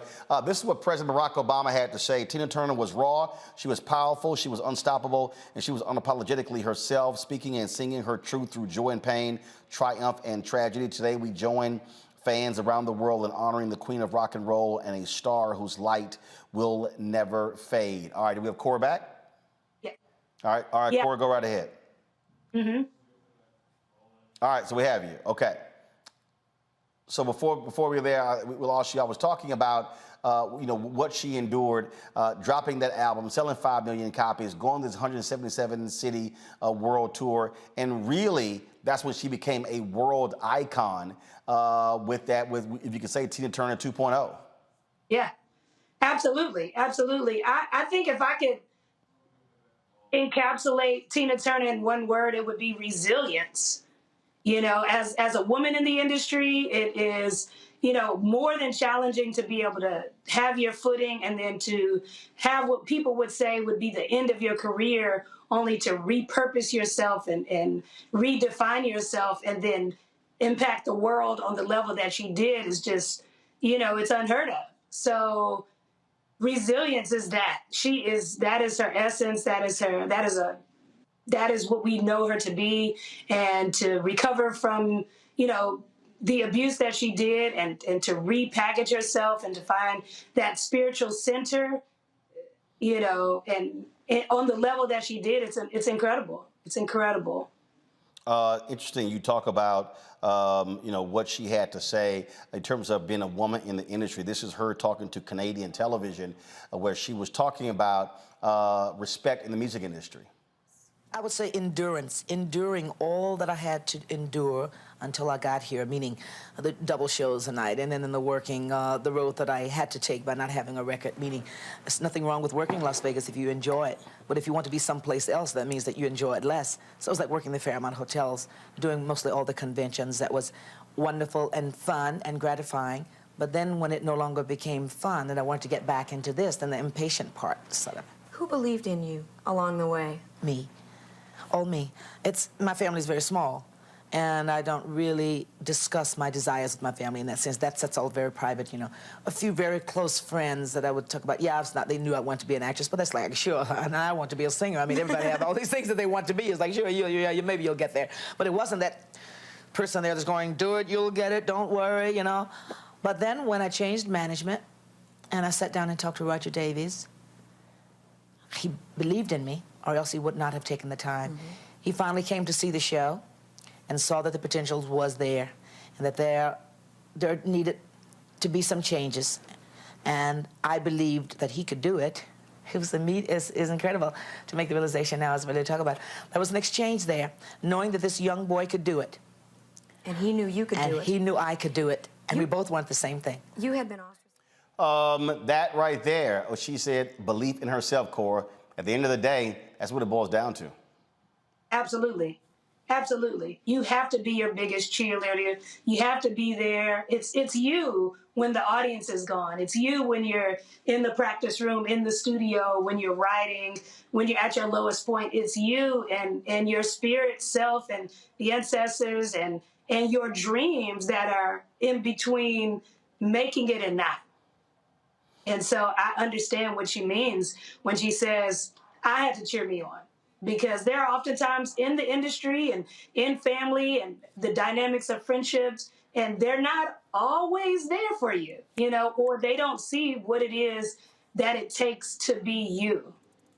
So Tina Turner was a prime example for us to not give up on ourselves, to see ourselves on the other side of what could appear to be the worst part of life. And she has shined, and she will continue to shine and continue to be that example for us. And I take it, final comment, I take it, it was something special to actually be in her presence as she came there to pay homage to Beyonce. Oh, yeah. There are certain moments in my career that as I'm working with icons and I experience icons, like it reminds me that I am where I'm supposed to be, and it resonates deeply. I remember doing the Rio with Prince in Las Vegas, and I remember Michael Jackson coming to the show and seeing him backstage, and those moments of really the ancestors passing the legacy, passing the torch, for her to be there, for Tina Turner to be there and tip her crown to the queen, and to be able to share that moment is for me. It's timeless. All right, Cora Coleman, we surely appreciate you joining us. Share your thoughts and reflections of the passing of Tina Turner. Thank you, Rolla. All right, folks, got to go to a break. We come back, we'll hear from our panel. We'll also talk to singer Brenda Russell about Tina Turner and also share some other interviews that she did as well. Folks, you're watching Rolla Barton Unfiltered right here on the Black Star Network.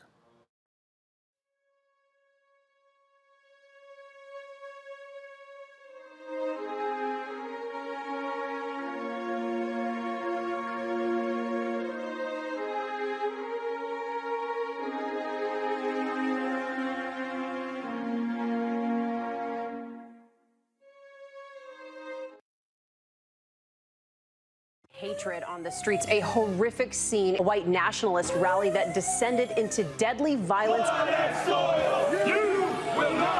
White people are losing their damn minds. As an angry pro-Trump mob storms the U.S. Capitol, we've seen shooting. We're about to see the rise of what I call white minority resistance.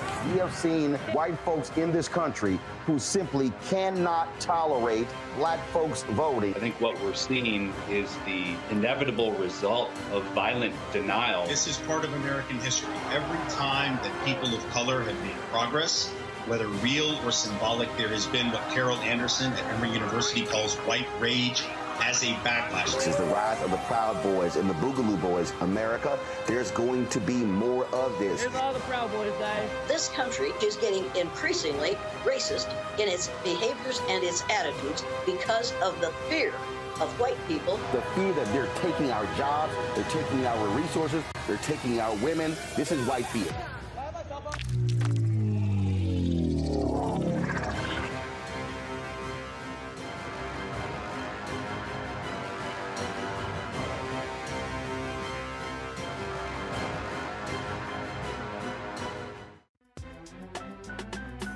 Faraji Muhammad, live from LA. And this is The Culture. The Culture is a two-way conversation. You and me. We talk about the stories, politics, the good, the bad, and the downright ugly. So join our community every day at 3 p.m. Eastern and let your voice be heard. Hey, we're all in this together. So let's talk about it and see what kind of trouble we can get into. It's The Culture, weekdays at 3, only on the Black Star Network.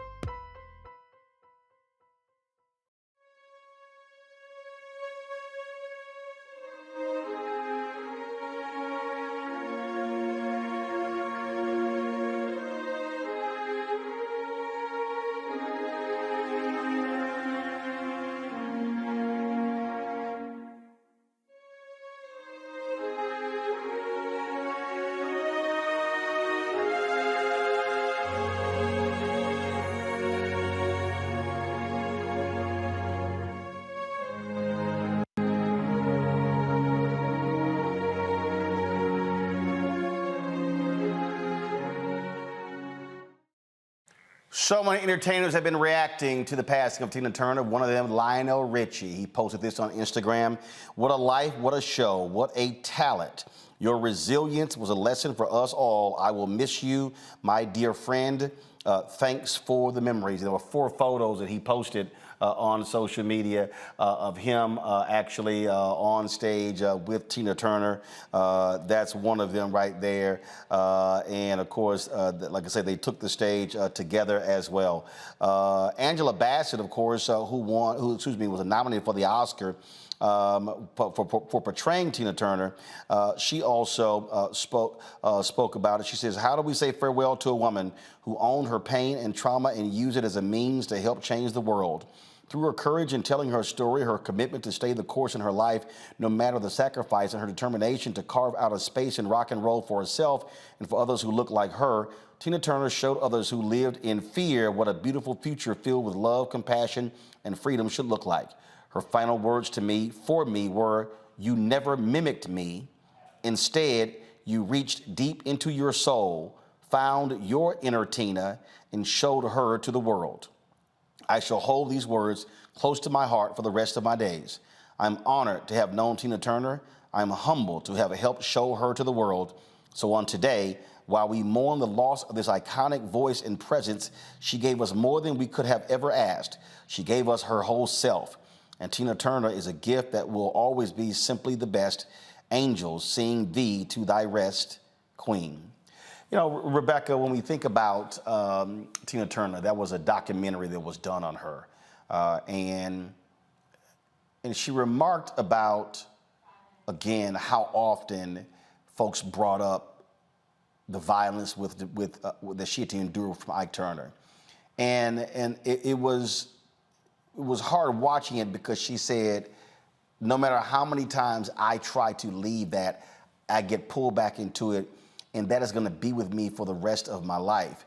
And it really was frustrating for her when doing interviews, folks would bring that up, and it was like they would always come back to that as if that's where her story ended. But you know, suffice to say, that wasn't, frankly, the only history, if you will, that we know about Tina Turner. I mean, she did come out of that and came on the other side with roses. Tina Turner's story didn't begin with Ike, and it didn't end with Ike. Tina Turner was her. She was the original baddie before we even knew what baddie was. She was a legend, an icon. She had the style and grace like Josephine Baker. She had the charisma, the sex appeal like Eartha Kitt. And she had the soulfulness like Nina Simone.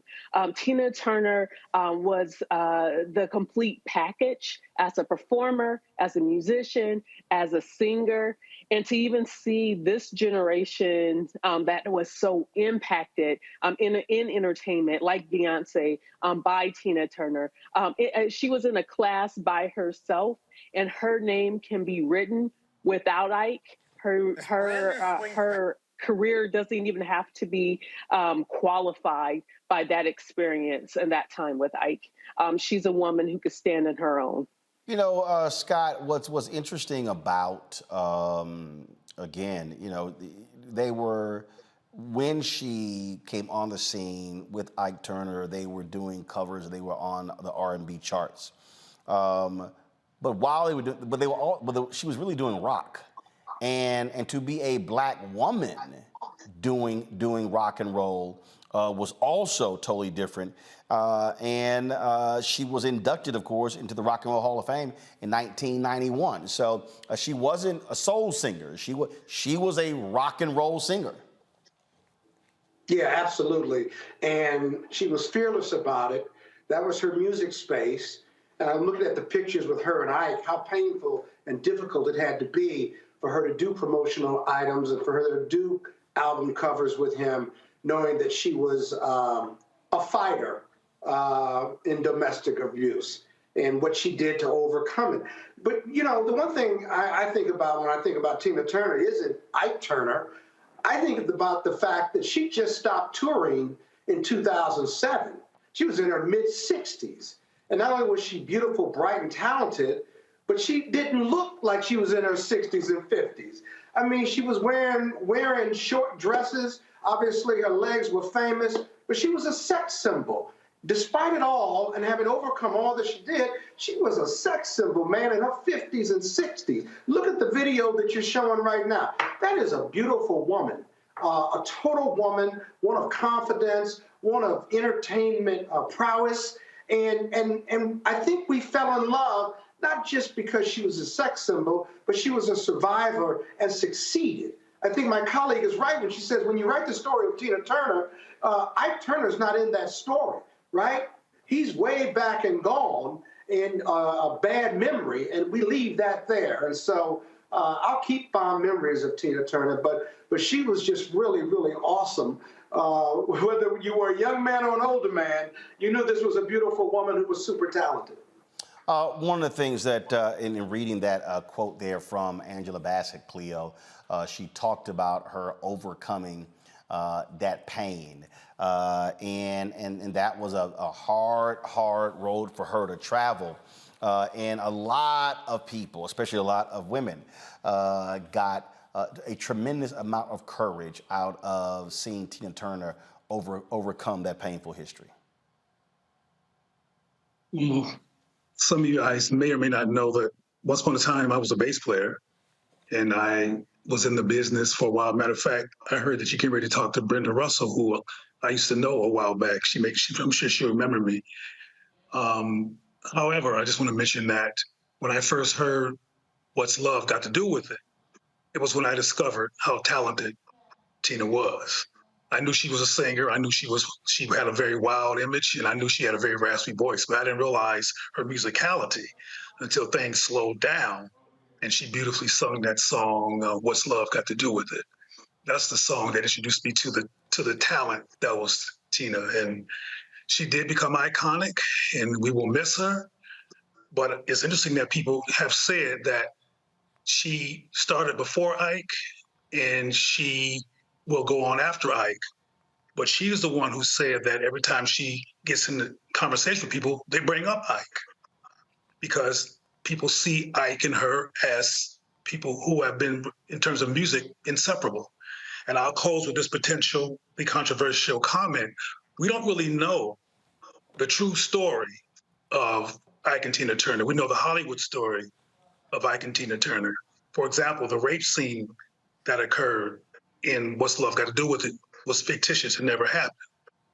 So that's a lot more I can say, but all I'll say is that we'll miss this great talent. And yes, she did make a statement that people will never forget musically. It was in 1991, in terms of, 2021, when Tina Turner was inducted as a solo artist in the Rock and Roll Hall of Fame. I got to go to a break. We come back, we're going to actually hear the speech that she gave at her induction. You're watching Roland Martin Unfiltered right here on the Black Star Network.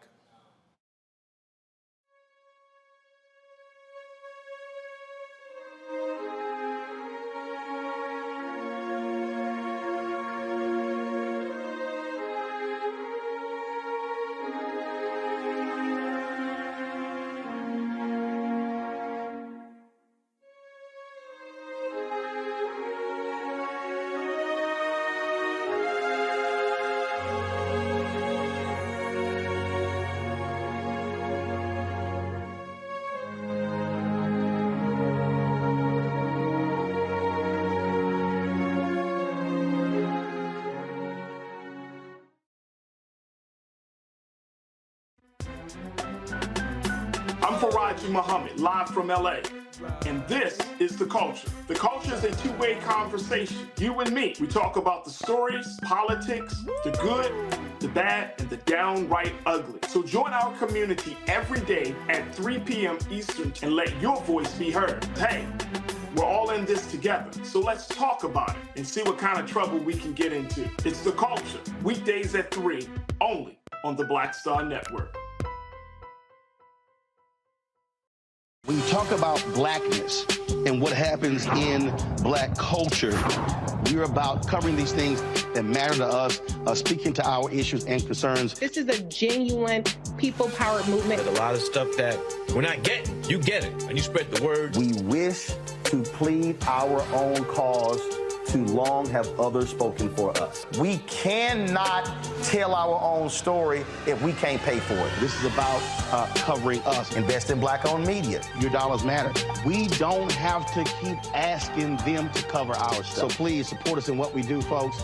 We want to hit 2,000 people, $50 this month, raise $100,000. We're behind 100,000, so we want to hit that. Y'all money makes this possible. Check some money orders. Go to P.O. Box 57196, Washington, D.C. 20037-0196. The Cash App is $RM Unfiltered. PayPal is R Martin Unfiltered. Venmo is RM Unfiltered. Zelle is Roland at RolandSMartin.com.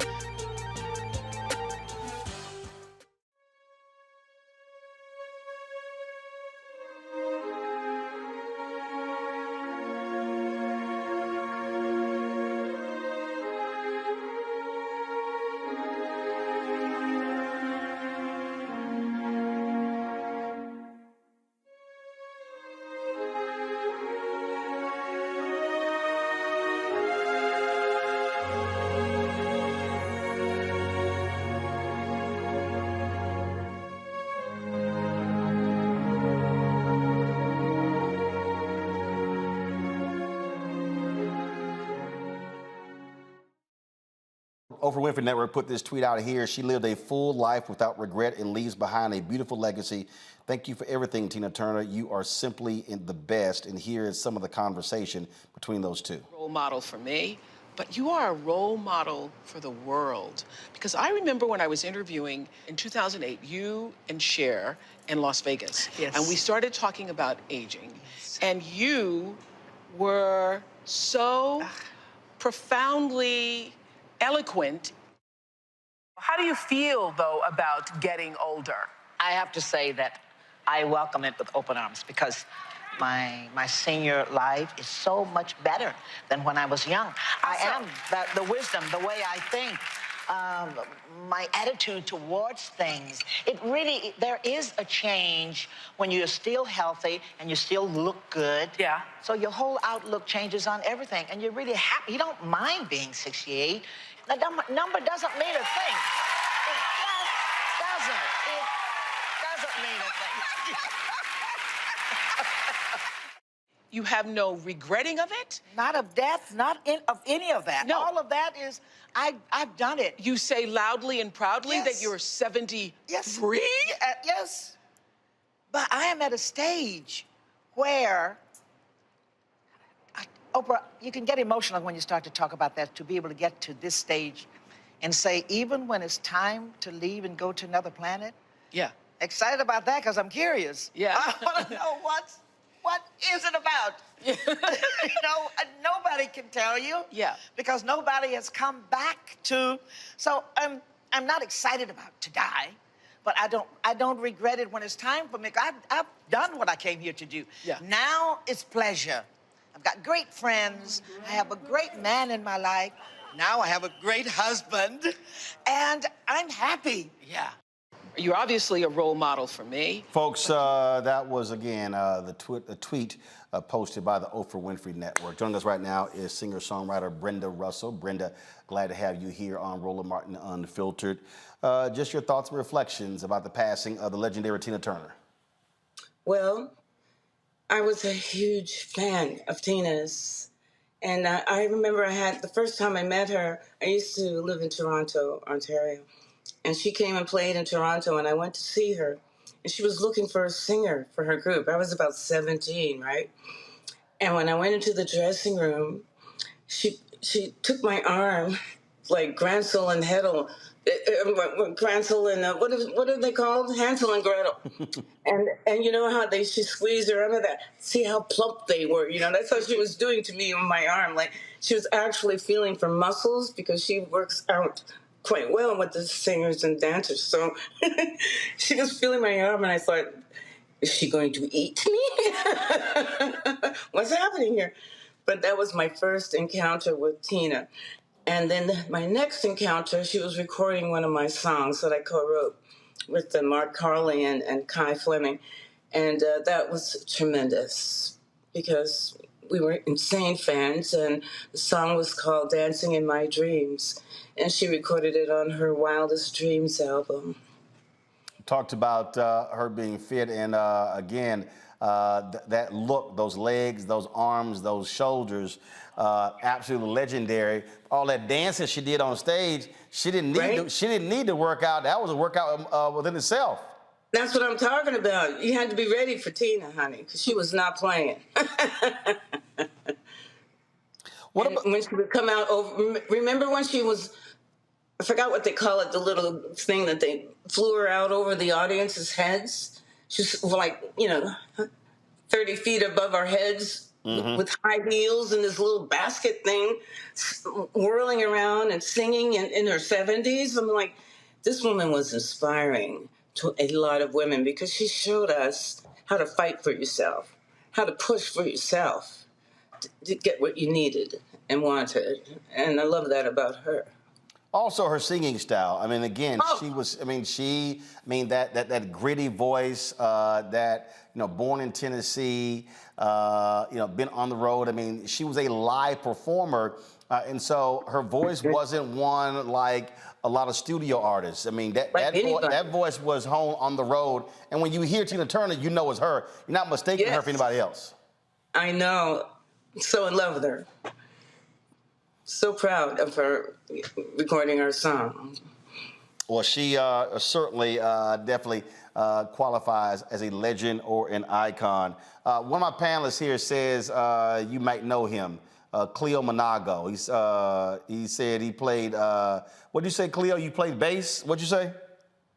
I played bass, but Brenda met when we did a fundraiser for the Amasi Center in Los Angeles. That was a long time ago, yeah. Yes. That was a few minutes ago. And last time I saw you, we were both in first class flying to New York. You were getting ready to work on Color Purple and do some writing with the team. Yeah, how you been, sister? Fantastic. My life is a beautiful thing. Thank God. Well, it is. Well, it's good to see you. It's been a while. Thank you. Well, Brenda, we certainly are glad that you could join us and share your thoughts about Tina Turner. She certainly will be remembered for folks for years to come. For years, decades. And she will be showing everybody how to sing, honey. Forever. Indeed, indeed. Brenda, we appreciate it. Thanks a lot. Thank you so much, Roland. Love you. Thank you very much. 2005, folks, Tina Turner was honored by the Kennedy Center Honors. Here's Oprah Winfrey presenting her Kennedy Center. Millions of fans all over the world. I am one of them. But I'm not just a fan. If there was an award for biggest known groupie of Tina Turner's, I would win that title. About 7 years ago, Tina made her very first appearance on the Oprah Winfrey Show, and she came in for a rehearsal. And during that rehearsal, I got hooked. I turned to the producer of my show and I said, I want whatever that is. I want some of that energy. I want some of that exuberance. I want some of that passion. I want some of that fire. So I was so caught up in all things Tina that I had a wig made so that I could shake my hair like Tina. And it was Stedman who finally came to me one day and said, "You've taken this too far." He said, "Nobody else will tell you this, but they're all thinking this. You are not Tina Turner." The truth is, no one will ever be like Tina Turner because there's only one. I remember being in Houston at a concert there, and Tina was on stage rocking it out, singing "We Don't Need Another Hero," and we were all on our feet. We were screaming, jumping up and down. We were so ecstatic with pleasure. And a young woman turned to me, and she had tears streaming from her face, and she says, "I can do it now. I know I can do it. I can go home and I can do what it takes to make my life better." And that is the lesson, really, that Tina Turner has taught us all through her music and her life, that we can do what we need to do to make our lives better. And I say to you, Tina Turner, we don't need another hero. We need more heroines like you. I love you, I respect you, and you make me so proud to spell my name, W-O-M-A-N.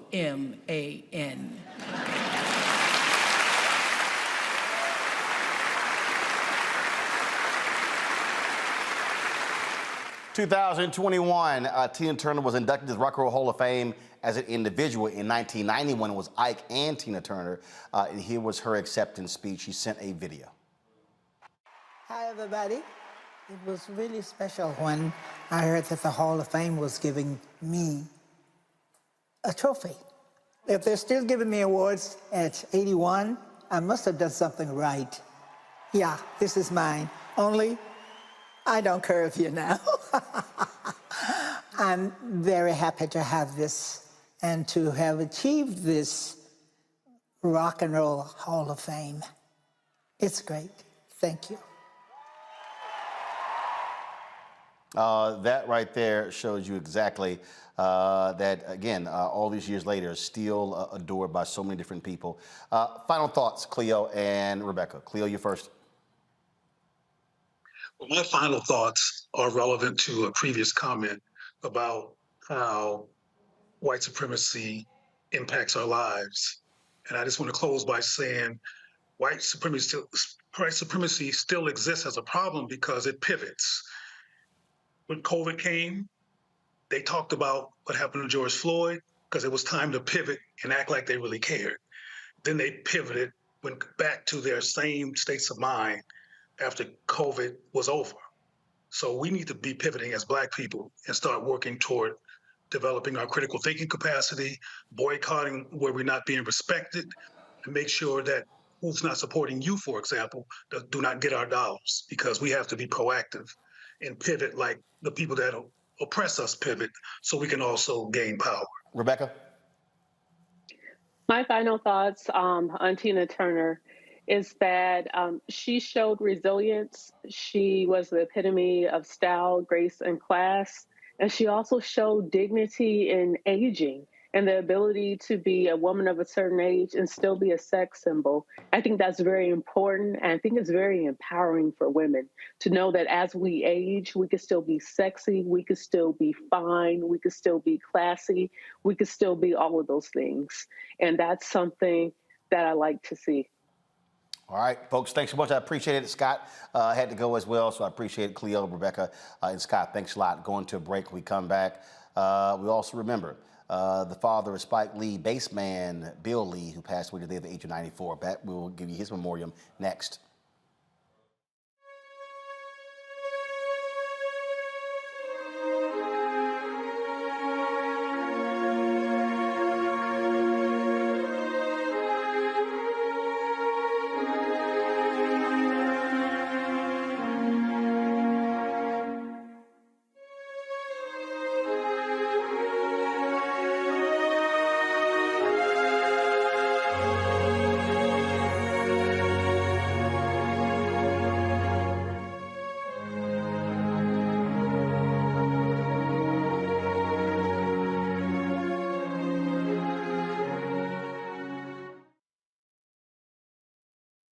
Next on the Black Table with me, Greg Carr.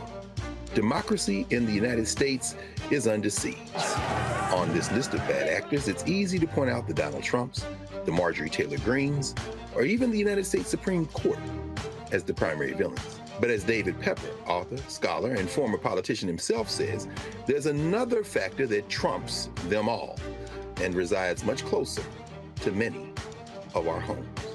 His book is Laboratories of Autocracy, a wake-up call from behind the lines. So these state houses get hijacked by the far right, then they gerrymander, they suppress the opposition, and that allows them to legislate in a way that doesn't reflect the people of that state. David Pepper joins us on the next Black Table, here on the Black Star Network. Next, right here on The Frequency, the woman they call the Gifted Eye, hip-hop celebrity photographer, the master storyteller that captured the history of hip-hop through the lens of her camera. Tupac comes out, the next thing you know, you didn't know who they were at first. You just seen all these dudes just come rushing the stage. Then you realize Biggie gets a bottle of champagne, he pops it open, sprays it on the crowd, he drinks the bottle. Toy Soldier, the hip-hop celebrity photographer, joining me right here on the next episode of The Frequency on the Black Star Network.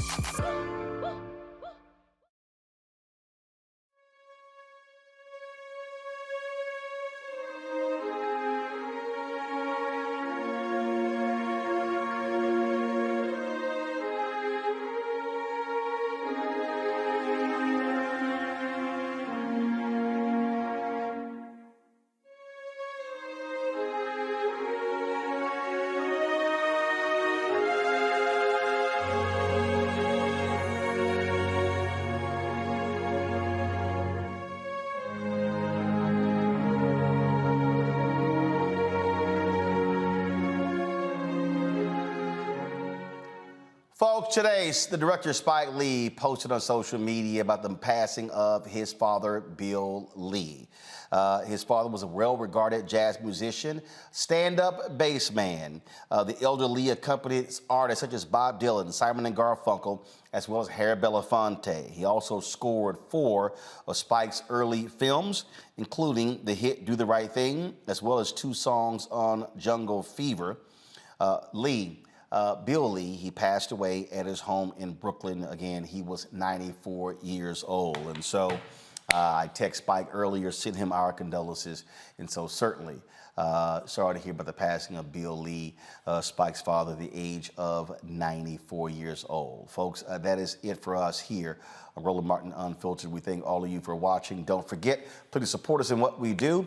Download our Black Star Network app. Look, you're not going to get these type of tributes anywhere else. Yeah, they're going to cover it for a little bit, but not how we do it. And so your support matters. So the app is important. Download on Apple phone, Android phone, Apple TV, Android TV, Roku, Amazon Fire TV, Xbox One, Samsung Smart TV. You, of course, can also support us with your dollars. And trust me, folks, your dollars matter. We're actually behind. You know, our goal is to get 20,000 of our fans contributing on average $50 each over the course of the year. That's $4.19 a month, 13 cents a day. So far, we're at about 7,000, so we are way behind, coming towards the halfway point of the year. And so, folks, some have given more, some have given less. We appreciate all of it. You can send your check and money orders to P.O. Box 57196, Washington, D.C. 20037-0196. Cash App, $RM Unfiltered. PayPal, R Martin Unfiltered. Venmo is RM Unfiltered. Zelle, Roland at RolandSMartin.com. Roland at RolandMartinUnfiltered.com. And, of course, you can also get my book, White Fear, How the Browning of America is Making White Folks Lose Their Minds. Available at bookstores everywhere, Barnes & Noble, Amazon, as well as download your copy on Audible. Let me thank Denise Williams, Stacey Robinson, Anita Nickens, and Charles Berry for all contributing during the show. Joe, James Churchwell, Desharm Thomas, Tommy Williams, Tanisha Cole, Rosita Bolton, Charlotte Gresham, Mary Alexander, thank you for giving, Brenda Lark, Charles Slocum, Otto Townsend, Wayne Daniels, Linda Price, Hank, and Christopher Boykin. Let me thank all of you for giving via Cash App during the show as well. Folks, that's it. I'll see you tomorrow right here on Roland Martin Unfiltered on the Black Star Network. Holla! Folks, Black Star Network is here. Oh, no! punches. I'm real revolutionary right now. Support this man, Black Media. He makes sure that our stories are told. Thank you for being the voice of Black America, Roland. Stay black. I love y'all. All momentum we have now, we have to keep this going. The video looks phenomenal. See, there's a difference between Black Star Network and Black-owned media and something like CNN. You can't be Black-owned media and be scared. It's time to be smart. Bring your eyeballs home. You dig? Pull up a chair, take your seat. The Black Table with me, Dr. Greg Carr, here on the Black Star Network. Every week, we'll take a deeper dive into the world we're living in. Join the conversation only on the Black Star Network.